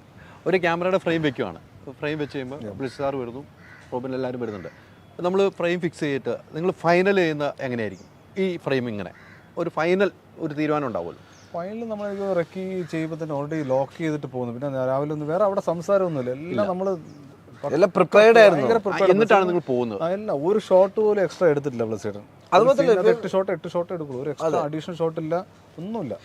ഇടയ്ക്ക് ഇപ്പൊ നമ്മൾ ലൊക്കേഷനിലാണെങ്കിലും ബേസിക് ഒരു ക്രിയേറ്റീവ് ഡിസ്കഷൻ ഉണ്ടെങ്കിൽ പോലും പ്രിപ്പയർഡ് ആയിട്ടുള്ള ആ ഒരു ഇതിനകത്തായിരിക്കും നമുക്ക് ക്രിയേറ്റീവ് ഡിസ്കഷൻ വരുന്നത്. അപ്പൊ അത് ഓൾറെഡി പ്രിപ്പയർ, ബിക്കോസ് എല്ലാം പേപ്പറിൽ ചെയ്ത് വെച്ചിരുന്ന എക്സാക്ട് കൊറിയോഗ്രാഫി എല്ലാം പേപ്പറിൽ ചെയ്ത് വെച്ചിരുന്നതാണ്. എങ്ങനെ നടക്കണം, മീറ്ററിന് ഒരു ബുക്ക് ഉണ്ടായിരുന്നു, എന്ത് മീറ്ററിൽ നടക്കണം. ഓരോ ഇവർക്ക് ലാഗ് വരുമല്ലോ എനർജി ലെവലൊക്കെ കുറയ്ക്കാനായിട്ട്. അതിൽ ക്യാമറയ്ക്കകത്തൊരു പേരുണ്ട്. ക്യാമറ നമ്മൾ ഫ്രെയിം സ്പീഡ് 25 ആക്കും, 26 ആക്കും, 27 ആക്കും. ടുവേഴ്സ് എൻ്റെ ആകുമ്പോൾ 30 വരെ റോൾ ചെയ്തിട്ടുണ്ട്. ഇവർക്ക് ഈ സ്ലോ എനർജി ഫീൽ ചെയ്യുമ്പോൾ അല്ലേ? അതൊക്കെ നേരത്തെ എല്ലാം എഴുതി വെച്ചേക്ക്, ഈ സീനിന് ഇത്ര റോൾ ചെയ്യണം, ഇങ്ങനെ. രാവിലെ എത്ര മണിക്ക് നിങ്ങൾ പോകും? നിങ്ങളായിരിക്കും ആദ്യം പോകുന്നത്, അല്ല എല്ലാവരും ഒരുമിച്ചാണ് പോകുന്നത്? ഇല്ല, അതിലൊരു രസമുണ്ട്. ഞങ്ങള് അൾജീരിയയിലൊക്കെ ഞങ്ങള് വേറൊരു റിസോർട്ടിലാണ്. കാരണം എല്ലാവരും അത് ആ റിസോർട്ടിൽ അക്കോമഡേറ്റ് ചെയ്യാൻ പറ്റാത്തതുകൊണ്ട് ഞങ്ങൾക്ക് റൂം കിട്ടാതെ ഞങ്ങൾ അപ്പുറത്തെ വേറെ റിസോർട്ടിലായിരുന്നു. സ്കാറ്റേഡ് ആയിരുന്നു. കാരണം എല്ലാ ക്രൂവിലും പല ഒറ്റ സ്ഥലത്തില്ലായിരുന്നു. ഞങ്ങൾ മിക്ക സമയത്ത് ഞങ്ങൾ അവിടെ ആദ്യം എത്തുമായിരുന്നു. ക്രൂ എത്തുന്ന മുമ്പ് ഞങ്ങളവിടെ എത്തും. അപ്പോൾ ആക്ച്വലി കുറേ ദിവസങ്ങൾ, ചില ദിവസങ്ങളൊക്കെ ക്രൂ ഒക്കെ വരാൻ ലേറ്റ് ആവുന്നുണ്ട്. ഓർമ്മയുണ്ട്, ബ്ലെസ്സറൊക്കെ അവിടെ മരുഭൂമിയിൽ തന്നെ കിടന്നു, വെയിലത്ത് ഒന്നുമില്ല. ഞങ്ങൾ 3 പേരേ ഉള്ളൂ. ഞങ്ങൾ അവിടെ ഇവിടെ വെയിലത്ത് അങ്ങ് കിടന്നു. അന്നേരം മനസ്സിലായി ആദ്യത്തെ ഒരു ബുദ്ധിമുട്ട്. കുറച്ച് കഴിയുമ്പോൾ അത് ശീലമായി അങ്ങ് ഉറക്കും. ടയേർഡും അല്ലേ. ഓൾമോസ്റ്റ് ഒരു 6:30 ഇറങ്ങും. തിരിച്ചു കയറുന്നത് ഒരു ഇരുട്ട് വീഴുമ്പോൾ, അവിടെ ഇരുട്ട് വീഴുമ്പോൾ ലേറ്റ് ആവും, 7:30 ആവുന്നു. പിന്നെ കറക്റ്റ് ഉച്ച സമയത്ത് ഞങ്ങൾ ഷൂട്ട് ചെയ്യുക. അങ്ങനെ ചില സീൻസ് മാത്രമേ നമ്മൾ നട്ടുച്ചയ്ക്ക് ഷൂട്ട് ചെയ്യേണ്ടതായിട്ടുള്ള 2-3 സീൻ മാത്രമേ ചെയ്തിട്ടുള്ളൂ. അല്ലെങ്കിൽ നമ്മൾ ബ്രേക്കാണ്. രാവിലെയും വൈകുന്നേരം ഒരു ടൈമിലാണ്. രാവിലെ ഒരു 11, 10:30, 11 ഒക്കെ വരെ ചെയ്തിട്ട് പിന്നെ വൈകുന്നേരം വീണ്ടും തിരിച്ചു വന്നിട്ട് വീണ്ടും പോകും അല്ലേ? അതെ. നിങ്ങളുടെ ഒരു ജീവിതം ഭയങ്കര ജീവിതമായിരുന്നു കേട്ടോ. ഭയങ്കര ജീവിതവും രസകരമായ ജീവിതം. ഡെസേർട്ടിലെ ഭക്ഷണം കഴിപ്പ് അതും പറയണ്ട. ഉച്ചയ്ക്ക് നമ്മൾ കഴിക്കുമ്പോൾ ഇങ്ങനെ മണ്ണ് ഇങ്ങനെ അറിയാം, കഴിക്കുമ്പോൾ ഇങ്ങനെ മണ്ണിന്റെ വേറെ വഴിയില്ല. പൃഥ്വിരാജ് ഉൾപ്പെടെ എല്ലാവരും കഴിക്കുന്നത്. ബോക്സ് മണ്ണ് കടിക്കുമ്പോൾ ഇങ്ങനെ മണ്ണ് വരും. ചില സമയത്ത് കൈ പോലും വെള്ളം കിട്ടില്ല. അതെ. അതൊരു ബോക്സ് വരുന്നത്. ഈ ബോക്സ് തുറന്ന അപ്പം തന്നെ മണ്ണ്. കാരണം ഇങ്ങനെ എപ്പോഴും കാറ്റുണ്ട് അവിടെ. താഴെ നിന്നാണെങ്കിലും ഇങ്ങനെ ഹൈറ്റിങ് ഇങ്ങനെ കാറ്റ് എപ്പോഴും. അപ്പൊ തുറന്ന അപ്പം മണ്ണ. ഈ ലൊക്കേഷനിലേക്ക് എത്ര മണിക്കൂറാണ് യാത്ര പറഞ്ഞ വണ്ടിയിൽ ഒരു ഹാഫ് ആൻ അവർ 45, ചിലതൊക്കെ 45 മിനിറ്റ്സ് ഒക്കെ യാത്ര. ഫുൾ ഡ്യൂൺ ബാഷ് ചെയ്ത് വേണം പോകാനായിട്ട്. ഈ ലൊക്കേഷനിലേക്ക് എല്ലാവരും വരുന്നുണ്ട്. അതെ, എല്ലാവരും വരുന്നുണ്ടല്ലോ, അതിന്റെ ഇവിടെ ഇരിക്കുന്നല്ലോ. ഈ ഇപ്പൊ നേരത്തെ ചോദിച്ചാൽ എല്ലാവരും എല്ലാ പണിയും ചെയ്തു കേട്ടോ. അങ്ങനെ ഇന്നാളുടെ പണിയൊന്നും ഇല്ല, അങ്ങനെയൊന്നുമില്ല. ഇത് അങ്ങനെ ചെയ്യാൻ പറ്റില്ല. 58 പേര് വിളിച്ചു, ചെറിയ ക്രൂ. ഇത്ര വലിയ സിനിമയ്ക്ക് നോക്കുമ്പോൾ ഒരു ചെറിയ ക്രൂ. എല്ലാവരും ഇന്ന പണിയൊന്നുമില്ല, എല്ലാം ചെയ്തു. വണ്ടി ഓടിക്കുക ചെയ്തിട്ടുണ്ടോ? അതെ, ഞങ്ങള് ജോർഡനിലൊക്കെ ഞങ്ങള് വണ്ടി ഓടിക്കായിരുന്നു. വണ്ടി മാത്രം തന്നു, ഞങ്ങൾ വണ്ടി ഓടിച്ചോണ്ട് ഞങ്ങള് ക്രൂവിനെ കൊണ്ട് ഞങ്ങൾ തന്നെ വണ്ടി ഓടിക്കും. എല്ലാം നമ്മൾ ചെയ്തു ഒരു സിനിമയ്ക്ക് വേണ്ടി. ഇപ്പൊ നേരത്തെ പറഞ്ഞ റിസ്ക് വന്ന ആ മണ്ണ് വന്ന് ലെൻസിൽ വീഴുന്നൊക്കെ ഒരു ഫ്രെയിം വെക്കുമ്പോൾ നമുക്ക് മൃഗങ്ങളിലൊക്കെ ആണല്ലോ. എനിക്ക് അതിനകത്ത് 2 കാര്യം ചോദിക്കാനുള്ളത്. ഒന്ന്, പൃഥ്വിരാജ് അങ്ങോട്ട് പോകുന്ന ഒരു സമയമുണ്ട്. അപ്പം അർബാബു എന്ന് പറയുന്നുണ്ടല്ലോ, ആട് പോയത് പിടിച്ചോണ്ട് വരുമ്പോൾ മറ്റൊരു ആട് വരുന്ന ഒരു സീനുണ്ടല്ലോ. ആട് കരഞ്ഞുകൊണ്ട് വരുന്ന വിളിക്കുന്നത്, അത് നമ്മുടെ മനസ്സിൽ ശരിക്കും ഫീൽ ചെയ്ത സാധനം. അതൊരു ദിവസം പറയണ്ട. ആട് തിരിഞ്ഞു നോക്കിയിട്ട് ആട് കരയണം ഷോട്ട്. ഒരു ഗ്രീൻ വെച്ച് എടുത്തത്, കുറച്ച് പ്ലേറ്റ് ഒക്കെ ഉണ്ടായിരുന്നു അതിനകത്ത് അങ്ങനെ എടുക്കാനായിട്ട്. അത് എനിക്കൊന്ന് ഒരു ഉച്ച മുതൽ വൈകുന്നേരം വരെ ഷോട്ട് എടുത്തിട്ട് അവിടെ നിന്ന് മാറുകയുള്ളൂ. അത് തിരിഞ്ഞു നോക്കി കരയണത്. അതൊരു കുഞ്ഞാട്. അതങ്ങനെ തന്നെ വേണം കേട്ടോ. തിയേറ്ററിൽ കിടന്ന ക്ലാപ്സ് കണ്ടപ്പോൾ അത് അങ്ങനെ ചെയ്താൽ ഭയങ്കര. ഞാൻ എന്റെ റിവ്യൂ പറഞ്ഞെങ്കില മനുഷ്യ സ്നേഹത്തിനപ്പുറമാണ് മൃഗസ്നേഹം ഈ സിനിമ എന്ന് ഞാൻ പറഞ്ഞു. എനിക്ക് അത് ഭയങ്കര ക്യാച്ച് ചെയ്ത. ബിക്കോസ് അവരുടെയും ഇമോഷൻ അതിനകത്ത് നമ്മള് അതിലാണ് വർക്ക് ഔട്ട് ചെയ്യുന്നത്. ഒട്ടകം പിന്നെ ഷൂട്ട് ചെയ്യും. ഒരു എക്സ്പ്രഷൻ ഇല്ലാത്തൊരു ജീവിയാണ്. എല്ലാവരും കൊണ്ട് നിർത്തി കഴിഞ്ഞാൽ അവിടെ നിൽക്കും. നമ്മുടെ നാട്ടിലെ പോലെ തുള്ളിച്ചാടുന്ന നാടല്ല ഇത്. അങ്ങനെ ഭയങ്കര നമ്പർ, ഇത് അങ്ങനെ നിൽക്കും. അതെ, അങ്ങനെ നിൽക്കും. തിരിച്ചു നിർത്തി അങ്ങനെ തിരിഞ്ഞു നിൽക്കും. അങ്ങനെയൊക്കെ. അല്ല, എനിക്കത് എന്റെ മനസ്സിൽ കിടക്കൊണ്ട് ഞാൻ ആ ഒരു ചോദ്യം ചോദിച്ചു. പിന്നെ സ്പെഷ്യലൈസ്ഡ് ആനിമൽ ട്രെയിനർ ഒന്നും ഇല്ല. ഞങ്ങൾ എല്ലാവരും പഠിച്ചതിന് ഞങ്ങൾ തന്നെ ആനിമൽ ട്രെയിനർ. അതെല്ലാം ഒറിജിനൽ ആടുകളുമാണല്ലോ. കുറച്ച് പേര് ഇവിടെയൊക്കെ വരുന്നത് നമുക്ക് ട്രെയിൻ ചെയ്ത ആടുകളും പട്ടികളൊക്കെ വരുന്നുണ്ട്. ഇവിടെ ട്രെയിൻ ചെയ്ത് എല്ലാം വരുന്നുണ്ട്. അവിടെ അതൊന്നും എല്ലാം ഒറിജിനൽ അല്ലേ? എനിക്ക് ഒട്ടകം രാജു ഞങ്ങളുടെ പ്രാവശ്യം കടിച്ചിട്ടുണ്ട് ഫസ്റ്റ് അല്ലേ? അപ്പൊ രാജുവിനെ അല്ല അതിനെ ഒട്ടകത്തിന് ഉടമസ്ഥനെ കയറി കടിച്ചായിരുന്നു. ഉടമസ്ഥന് ഈ ഒട്ടകം തൊഴിക്കും. അപ്പൊ ഈ ഭയങ്കര ഉപദ്രവമാണല്ലോ, തൊഴിക്കും കടിക്കും ഇതൊക്കെ ചെയ്യും. ഇതിന് ആദ്യമൊക്കെ നമ്മൾ മാറിയൊക്കെ നിൽക്കും, പിന്നെ എല്ലാവരും മറന്നു ഒട്ടകം കടിക്കുകയാണെങ്കിൽ കടിക്കട്ടെ അന്നേരം നോക്കാമോ അതിന്റെ കിടയിൽ കൂടെ. എനിക്കാണ് ഇപ്പോഴും ഛർദ്ദിക്കുകയൊക്കെ ചെയ്ത് ആ സീൻ എടുക്കുമ്പോൾ ആ കണ്ണിലേക്ക് മറ്റേ ഷോട്ട് എടുത്തില്ല, ആ ഷോട്ട് രാജുവിന്റെ മേത്തേക്ക് ഛർദ്ദിച്ചത് ഒട്ടകം. അതല്ലേ? അപ്പൊ ഇത് ഇങ്ങനെ കുറെ ഈവൻ ആ ട്രഫ് ആ വെള്ളത്തിന്റെ അവിടെ രാജുയുടെ റിയാക്ഷൻ ഒക്കെ എടുക്കാൻ നേരത്തെ ക്യാമറ അടുത്തൊക്കെ കൊണ്ടുവച്ചൊക്കെ ഇപ്പൊ ഈ ഒട്ടകം വൈൽഡായിട്ടല്ലേ ഓടി വരുള്ളൂ. അതിന്റെ ചെറിയൊരു തട്ടം മതി എല്ലാം ക്യാമറ എല്ലാം കൂടെ പോകാനായിട്ട്. അപ്പൊ ഇതെല്ലാം അത് വെച്ച് ചെയ്യാൻ ഭയങ്കര ഇതായിരുന്നു. ആ ഒട്ടകത്തിന്റെ ഒരു സാധനം കൊണ്ടല്ലോ, മറ്റേ പൃഥ്വിരാജ് പോവുകയാണ് എന്ന് പറയുമ്പോൾ കഴിച്ചുകൊണ്ടിരുന്ന ഭക്ഷണം ആ ചവക്കിൽ നിൽക്കുന്ന ഒരു സാധനമുള്ളൂ. അതിന്റെ ടൈമിങ് എങ്ങനെയാണ്? നാച്ചുറലി കിട്ടിയ ഡയലോഗ് പറഞ്ഞത് എങ്ങനെ കിട്ടിയത് അതാണ്. ചില ഷോട്ടിനൊക്കെ ഭയങ്കര ദൈവികമായ കുറെ സാധനങ്ങൾ നമുക്ക് കിട്ടിയിട്ടുണ്ട്. അങ്ങനെ അത് നാച്ചുറലായിട്ട് കിട്ടിയത് കറക്റ്റ് ക്യാമറ വെച്ച് സ്റ്റക്കായിട്ട് ഇങ്ങനെ നിൽക്കുക, ഒറ്റ നിപ്പ്, ഭയങ്കര കൈയടിയായിരുന്നു. പക്ഷെ അല്ലെങ്കിൽ അത് നമ്മൾ ചിലപ്പോൾ ചിന്തിക്കും കൂടെ ഇല്ല, അങ്ങനെ ഒരു സീൻ ചിലപ്പോൾ ചിന്തിക്കണമെന്നും കൂടെ ഇല്ല അല്ലേ? സാറിന് ഒരു സാറിനത് വേണം, നമ്മൾ പറയുന്നതിന് മുമ്പ് ഈ സാധനം ഇത് രസം എന്ന് വെച്ചാൽ ഇതെല്ലാം സാറ് സ്ക്രിപ്റ്റിൽ എഴുതി വെച്ചേക്കുക. ഈ ഒട്ടകത്തിന്റെ റിയാക്ഷൻ തൊട്ട് ആടിന്റെ റിയാക്ഷൻ തൊട്ട് ഇതെല്ലാം എഴുതി വെച്ചേക്കുക, പെൻസിലിട്ട് സൈഡിൽ ഇങ്ങനെ എഴുതിയിട്ടുണ്ടായി. അപ്പൊ ഇത് നജീബ് ഇങ്ങനെ പറയുമ്പോൾ ഒട്ടകം ഇങ്ങനെ നോക്കി, അപ്പൊ ഇതെല്ലാം എഴുതി വെച്ചേക്കുക. അപ്പൊ ഇതെല്ലാം നമുക്ക് അവിടെ ചെയ്യണം. അപ്പൊ എന്തോ ഭാഗ്യം കൊണ്ട് ചെയ്ത് ഒട്ടകത്തിന് ചിലപ്പോൾ അതൊരു സാധാരണ നമ്മളോടൊക്കെ സങ്കടം തോന്നിയിട്ടായിരിക്കും ചിലപ്പോൾ ഒരു ഷോട്ടിലൊക്കെ ഷോട്ട് കിട്ടിയത്. ആ ഷോട്ട് അതൊരു ഗംഭീര സാധനമായിരുന്നു. അത് നമ്മൾ ഇറങ്ങിക്കുമ്പോൾ തിയേറ്ററിൽ നിന്ന് ഇറങ്ങുമ്പോൾ ആളുകൾ പറയുന്നത് നമ്മൾ കേൾക്കുമ്പോഴുണ്ടോ അതിന്റെ ഒരു ഫീല് കണ്ടില്ലെന്ന്. പക്ഷെ ഒറിജിനലായിട്ട് തന്നെ കിട്ടിയെന്നുള്ളതാണ്. അതേ പറഞ്ഞ ഒരു ഭാഗ്യം നമ്മുടെ കൂടെ ഉണ്ട് എപ്പോഴും. അതാണല്ലോ ഈ സിനിമ അത്രയും ബുദ്ധിമുട്ടെങ്കിൽ ഇവിടെ വരെ എത്തിച്ചും ആ ഭാഗ്യമുള്ളതുകൊണ്ടല്ലോ ഇപ്പം ഒരു ടിക്കറ്റ് പോലും കിട്ടാത്ത അവസ്ഥയിലേക്ക് എത്തിയേക്കണം. നമുക്ക് ഭാഗ്യമുള്ളതുകൊണ്ടാണല്ലോ. നമ്മൾ ആരും ഒന്നും ചെയ്തിട്ടില്ല. ഒരാളുടെ ജീവിതം പറഞ്ഞു പോകുമ്പോൾ തീർച്ചയായും സിനിമയ്ക്ക് അതുകൊണ്ട് ഒരുപാട് ദൈവികമായിട്ടുള്ള ഒരു ടച്ച് എവിടെയൊക്കെ ഉണ്ട് പല സ്ഥലങ്ങൾ. കാരണം ഒരിക്കലും നമുക്കൊരു സാൻഡ് സ്റ്റോം ഇല്ലാണ്ട് ആ ലൊക്കേഷനിൽ ഒരു സാൻഡ് സ്റ്റോം ക്രിയേറ്റ് ചെയ്യാൻ പറ്റില്ല. അത് കിട്ടി ഒരു മഴ പെയ്യണം മരുഭൂമിയിൽ, അതിനൊരു ക്ലൗഡ് കവർ കറക്റ്റ് ക്ലൗഡ് നമ്മൾ പ്ലാൻ ചെയ്ത് തന്നെ ഒരു ക്ലൗഡ് ഫുൾ ക്ലൗഡ് കവർ വന്നു. നമ്മൾ വെള്ളം വണ്ടിയൊക്കെ വെച്ചു, റെയിൻ അടിച്ചു, എല്ലാം പ്രാക്ടിക്കൽ. ഒരു VFX പോലും ഇല്ല റെയിൻ ഷോട്ടിൽ. കുറച്ച് ആഡ് ചെയ്തു, അഡീഷണൽ റെയിൻ ആയിട്ടുണ്ടല്ലോ. അല്ലാണ്ട് എല്ലാം ലൈവായിട്ട് ദൈവം സഹായിച്ച് എല്ലാം കിട്ടി. ഓൺ ലൊക്കേഷൻ എല്ലാം ലൈവ്. പാമ്പ് ഉൾപ്പെടെ. പാമ്പ് ഒറിജിനൽ പാമ്പ്. ഒരു 5-6 പാമ്പ് ട്രെയിനർ ഉണ്ടായിരുന്നു പുള്ളി കൊണ്ടുവന്നിട്ട്. പ്രശാന്ത് ഇവിടെ ഒപ്പിച്ചോണ്ട് മരുഭൂമിയിൽ കുപ്പിക്കകത്തൊക്കെ ഇട്ടോണ്ട് വന്നു. പാമ്പ് നമ്മള് ഗ്രാഫിക്സ് ഉപയോഗിച്ചിട്ടില്ല. 5-നെ നമ്മള് 10-15 കണ്ട് ആക്കിയിട്ടുണ്ടായിരുന്നു. ഒറിജിനൽ ഒന്നും ക്രിയേഷൻ ചെയ്തിട്ടില്ല. ഒന്നും ചെയ്തിട്ടില്ല അല്ലേ? ഇനി ഇത്തരം ഒരു സിനിമകൾ ചെയ്യണമെന്ന് ആരെങ്കിലും വന്ന് സമീപിച്ചാൽ സുനിൽ എന്ന ക്യാമറമാൻ എന്ത് പറയും? തീർച്ചയായും സുനിൽ ക്യാമറമാൻ ഇങ്ങനത്തെ സിനിമ ചെയ്യാനേ ആഗ്രഹിക്കുന്നുള്ളതാണ്. എനിക്ക് മെയിൻ സ്ട്രീം അങ്ങനത്തെ റെഗുലർ പരിപാടി സുനിൽ അങ്ങനത്തെ അഡ്വർടൈസ്മെന്റ് ഉണ്ട്. നമുക്ക് ഓരോ ദിവസം ഓരോ പുതിയ ഇത് ചെയ്യാൻ പറ്റും, എക്സ്പെരിമെന്റ് ചെയ്യാൻ പറ്റും. പരസ്യമാകുമ്പോൾ ഓരോ ദിവസം ഓരോരോ ജോണറും ഇതാകുമ്പോൾ ചെയ്യുകയാണെങ്കിൽ ഇങ്ങനെ ഒരു സിനിമ ഇതേപോലെ എന്തെങ്കിലും ഒരു ചാലഞ്ചസ് ഫസ്റ്റ് പടം ചെയ്ത കമ്മാരസുമ്പോൾ അതേപോലെ ഒരു വേറൊരു ജോണറിലൂടെ ഒരു വേൾഡ് വാറും ഒരു പീരിയോഡിക് പരിപാടികളും ക്യാമറ കൊണ്ട് കഥ പറയാൻ പറ്റുന്ന എന്തെങ്കിലും പരിപാടി ഉണ്ടെങ്കിൽ. അല്ല ഇത് ഞാൻ എന്റെ റിവ്യൂവിൽ പറഞ്ഞേക്കണ ഇത് വിഷ്വലാണ് കഥ പറഞ്ഞിരിക്കുന്നത്. ഞാൻ പറഞ്ഞു സത്യസന്ധമായിട്ട് കാര്യം ഇവരുടെ യാത്രയാണല്ലോ, യാത്രയിൽ ഡയലോഗ് ഒന്നുമില്ലോ, വിഷ്വലാണ് നമ്മൾ കാണുന്നത്. അപ്പൊ വിഷ്വലാണ് കഥ പറഞ്ഞിരിക്കുന്നത്. കൂടുതൽ സമയത്തും വിഷ്വൽ കഥ പറഞ്ഞിരിക്കുന്നു. ഇത് ഞാൻ കൃത്യമായിട്ട് പറഞ്ഞു. ഇപ്പൊ നിങ്ങൾ പറഞ്ഞപ്പോൾ ഞാൻ പറഞ്ഞത് അത് തന്നെയാണ് പറഞ്ഞു വെച്ചിരുന്നത്.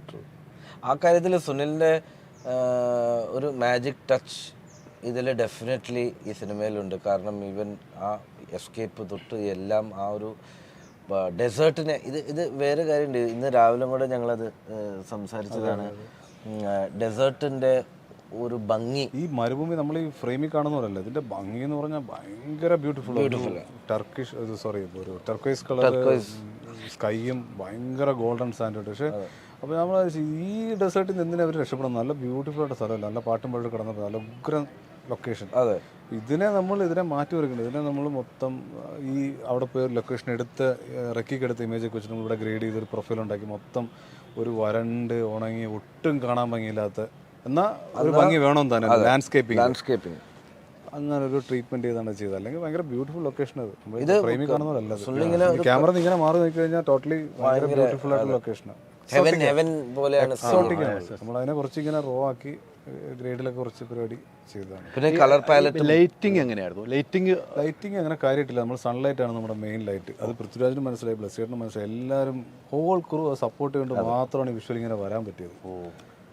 ലൈറ്റിംഗ് ആണ് നമ്മുടെ മെയിൻ. അത് കഴിഞ്ഞുള്ള ടൈമിങ്ങിൽ തന്നെ ആർട്ടിസ്റ്റുകളൊക്കെ നിൽക്കണമല്ലോ. എല്ലാവരും രാവിലെ വിളിച്ചവരും എല്ലാവരും അതിൻ്റെ ഒരു ഇമ്പോർട്ടൻസ് മനസ്സിലാക്കി അതിൻ്റെ കൂടെ നിന്നുകൊണ്ടാണ് ഇത്രയും നല്ലൊരു വിഷ്വൽ നമുക്ക് ഈ പടത്തിൽ കാണാൻ പറ്റും. ഒരിക്കലും എല്ലാവരും സപ്പോർട്ട് ചെയ്തു, എല്ലാ ക്രൂ ഹോൾ. കാരണം ഇപ്പൊ ഫോർ എക്സാമ്പിൾ എൻ്റെ ഓർമ്മയിൽ ഇപ്പം വന്നത് ആ സ്നേക്ക് സീക്വൻസ്. വൈകുന്നേരം 5 മണി തൊട്ട് അതോ 4 മണി തൊട്ട് 5 മണി വരെ 1 മണിക്കൂറേ ആ സീൻ ഷൂട്ട് ചെയ്യാനുള്ള ടൈം ഉള്ളൂ. സുനിൽ അങ്ങനെയാണ് പ്ലാൻ ചെയ്തേക്കുന്നത്. അതിലും വലിയൊരിതാണ് ബ്ലസ്സേട്ടൻ നമ്മൾ ഇവിടെ നിന്ന് എഴുതുമ്പോൾ എഴുതിയത്.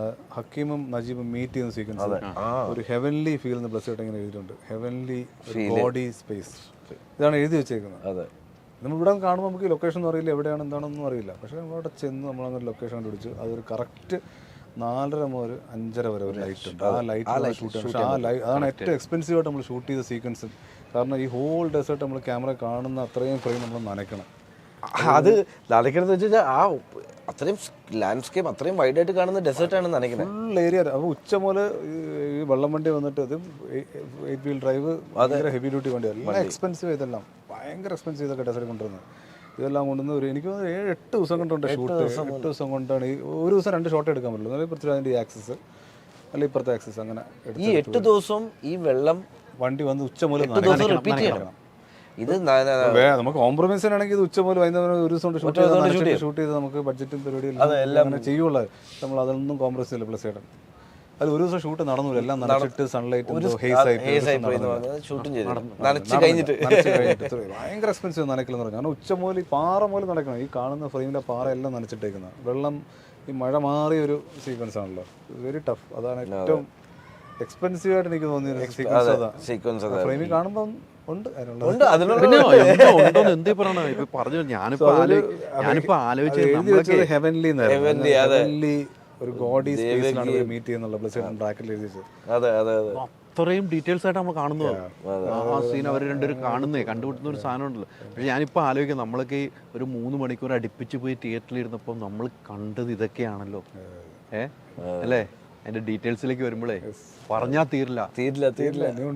അതെ, ഇപ്പൊ കൂടെ ഇരുന്ന് കഴിഞ്ഞാൽ എനിക്ക് ഒരു 2 ഫുൾ നൈറ്റ് തന്നെ പോകും. അതുപോലെ കുറെ കഥകളും പറഞ്ഞാൽ തീരില്ല. പക്ഷെ എനിക്ക് ഭയങ്കര എക്സ്പീരിയൻസ് ആയിരുന്നു കേട്ടോ. ഇപ്പൊ നിങ്ങൾ രണ്ടുപേരും കിട്ടിയപ്പോൾ, നിങ്ങൾ രണ്ടുപേരും കൂടെ ഷെയർ ചെയ്തപ്പോൾ പലർക്കും അറിയാത്ത കാര്യങ്ങളാണ്. അതെ അതെ, ഇതൊക്കെ അറിയില്ലാത്ത കാര്യങ്ങൾ. അല്ല, അങ്ങനെ പറയുമ്പോഴാണ് നമുക്ക് സിനിമ കണ്ടു, സിനിമ ഇന്നതാണെന്ന് നമ്മൾ കണ്ടു. പക്ഷെ ഇങ്ങനത്തെ കാര്യങ്ങളാണ് ഈ പ്രേക്ഷകർക്ക് ഇനി കേൾക്കാനും ആഗ്രഹം. ഇത്രയും കഷ്ടപ്പെട്ടു എന്ന് പറയുമ്പോൾ എന്താന്നുള്ള അറിയണ്ടേ. വെറുതെ കഷ്ടപ്പെട്ടു എന്ന് പറഞ്ഞിട്ട് കാര്യമില്ലെന്ന്. കഷ്ടപ്പാടുന്നു ഷൂട്ടൊക്കെ ആക്ച്വലി ഭയങ്കര എന്തൊക്കെ രീതിക്കാണ് നമ്മൾ ചെയ്തതെന്നുള്ളതാണ് അറിയിക്കേണ്ടത്. പ്രേക്ഷകർ കഷ്ടപ്പാട് സൈഡിൽ കൂടെ ഉണ്ടെങ്കിൽ പോലും which is part of filmmaking. Prepared ആയിരുന്നു. പക്ഷെ ഈ ഫിലിം മേക്കിംഗ് പ്രോസസ് ഭയങ്കര രസമായിരുന്നു. പുതിയ ചാലഞ്ചസ് അല്ലേ, പുതിയ കാര്യങ്ങൾ ഭയങ്കര. ഇതെങ്ങനെ ഷൂട്ട് ചെയ്യാം, ഈ ലൊക്കേഷൻ എങ്ങനെയാണെങ്കിൽ ഈ ആടുകൾ എന്ത് ചെയ്യും, ഒട്ടകങ്ങൾ എന്ത് ചെയ്യും. അപ്പൊ ഇതെല്ലാം ഭയങ്കര രസകരമായ. ഈ ആടുകൾ തമ്മിലുള്ള ഡിസൈൻ ഉണ്ടല്ലോ, അത് എങ്ങനെയാണ്? അതും നമ്മള് അതെ ദിലീപ് സുബ്രായനായിരുന്നു നമ്മള് ഇത് ചെയ്തത്. അതും നമ്മൾ ഇത് വെച്ചിട്ടായിരുന്നു ചെയ്തത്. ആടുകള് നമ്മൾ 4 എനിക്ക് ഇപ്പോഴും ഓർമ്മയുണ്ട്. ആ ഒരു ഷൂട്ടിംഗ് സമയത്ത് 4 വലിയ റാം ആയിരുന്നു കൊണ്ടുവന്നിരുന്നത് ഇതിനു വേണ്ടി. ഒരു ദിവസം ഷൂട്ടിങ്ങിന് തൊട്ട് മുമ്പ് അതിലെ റാം എല്ലാം മരുഭൂമി കൂടെ ഓടിയ ഷൂട്ട്.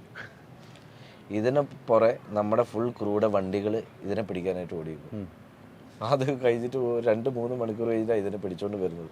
അപ്പം ഇതും അങ്ങനെ ദിലീപിൻ്റെ ഒരു പ്ലാനിങ്ങും കാര്യങ്ങളും വെച്ചിട്ടാണ് ഇത്. ഈവൻ ആ കൊറിയോഗ്രാഫി പോലും ബ്ലെസ്സർ ഇതെല്ലാം എഴുതി വെച്ചേക്കുക. ഇത് ഇങ്ങനെ വേണം. അപ്പം അതിൽ ദിലീപ് ഭയങ്കര ഒരു കോൺട്രിബ്യൂഷൻ ആയിരുന്നു ദിലീപിൻ്റെ ആ ഒരു സീക്വൻസിലൊക്കെ. എന്തായാലും ഒത്തിരി സന്തോഷം. 60 പേര് കൂടി യാത്ര ചെയ്ത് എത്രയോ കോടി ജനങ്ങൾക്ക് ഇഷ്ടപ്പെടുന്നൊരു സിനിമയാക്കിയ ആ ക്രൂ മെമ്പേഴ്സിനാണ് ബിഗ് സല്യൂട്ട്. ഒരു മാറ്റവും ഇല്ല. അവർക്കാണ് നമ്മൾ സല്യൂട്ട് ചെയ്യുന്നത്. അവരുടെ കഷ്ടപ്പാടാണ് സിനിമ. എല്ലാവരും അല്ല, ഒരാളെ പോലും മാറ്റാം. അവരുടെ കഷ്ടപ്പാടാണ് സിനിമ എന്ന കാര്യത്തിൽ യാതൊരു സംശയമില്ല. അതിൻ്റെ ഭാഗമായിട്ടാണ് നിങ്ങൾ രണ്ടുപേരും ഇപ്പം എൻ്റെ അടുത്തിരുന്നത്. എടുക്കാനാണെങ്കിൽ എല്ലാവരും എടുക്കേണ്ട ഒരു ജീവിതയാത്രയായിരിക്കും. നമ്മുടെ കൂടെ സെക്കൻഡ് ഷെഡ്യൂൾ തേർഡ് ഷെഡ്യൂൾ ഇല്ലാത്ത ഒരുപാട് പേര് ഫസ്റ്റ് ഷെഡ്യൂളിൽ ഉണ്ടായിരുന്നു. അവരൊന്നും ഇല്ല. അതെ എല്ലാ സ്കെഡ്യൂളിലും പലരും മാറി വരുന്നു. എല്ലാവരും ഒരുപാട് പേര് കഷ്ടപ്പെട്ടു. നിങ്ങളിവിടെ ഇരിക്കുമ്പോൾ നിങ്ങളുടെ മനസ്സിലെ സന്തോഷം കാണുമ്പോൾ നമുക്ക് അതിലപ്പുറം സന്തോഷമാണ്. ആ സിനിമയും ആളുകളെ ഏറ്റെടുത്ത് കഴിഞ്ഞപ്പോൾ അതിലാണ് ഏറ്റവും സന്തോഷം. അതെ, അത് ഏറ്റവും സന്തോഷമല്ലേ. ഒരു വലിയൊരു മുഹൂർത്തമാണ്. അന്ന് പറഞ്ഞ പോലെ ആ ഷൂട്ടിന് ഇപ്പോൾ റംസാൻ മാസമായിരുന്നു. നമ്മളിരിക്കുന്ന ഇപ്പോൾ റംസാൻ മാസം നോമ്പിലാണ് ഇരിക്കുന്നത് അല്ലേ. അതും അന്നൊരു പുണ്യമാസമായിരുന്നു, ഇന്നൊരു പുണ്യമാസമാണ്. അതെല്ലാം ഈ പറഞ്ഞ ദൈവനിശ്ചയമാണ് അല്ലേ. അതാണ് അതിന്റെ കൃത്യമായിട്ട് എനിക്ക് പറയാം. എല്ലാം ദൈവനിശ്ചയം. എല്ലാവരും കണ്ടുമുട്ടണമെന്നും ഇങ്ങനെ ഒരു ഉണ്ടാവണമെന്നില്ല. അതെ, എല്ലാം ആർക്കും അങ്ങോട്ടും കൂടെ അറിയില്ല. ജീവന്റെ ജീവിതം വെള്ളിത്തിരയിൽ തിയേറ്ററിൽ ഗംഭീരമായിട്ട് ഓടുകയാണ്. ഇനി കാണാനുള്ളവർ എത്രയും പെട്ടെന്ന് ഈ കാണുക. കണ്ണ് നിറഞ്ഞ് മനസ്സ് നിറഞ്ഞ് ഇറങ്ങിപ്പോകാൻ പറ്റിയ സിനിമ. നിങ്ങൾ 150 രൂപ മുടക്കിയാൽ 350 രൂപയുടെ ഫലം ചെയ്യും ഈ സിനിമ എന്ന കാര്യത്തിൽ യാതൊരു സംശയമില്ല. ഇത് ഗ്യാരണ്ടിയാണ്. ഒത്തിരി സന്തോഷം. Thank you so much. Thank you.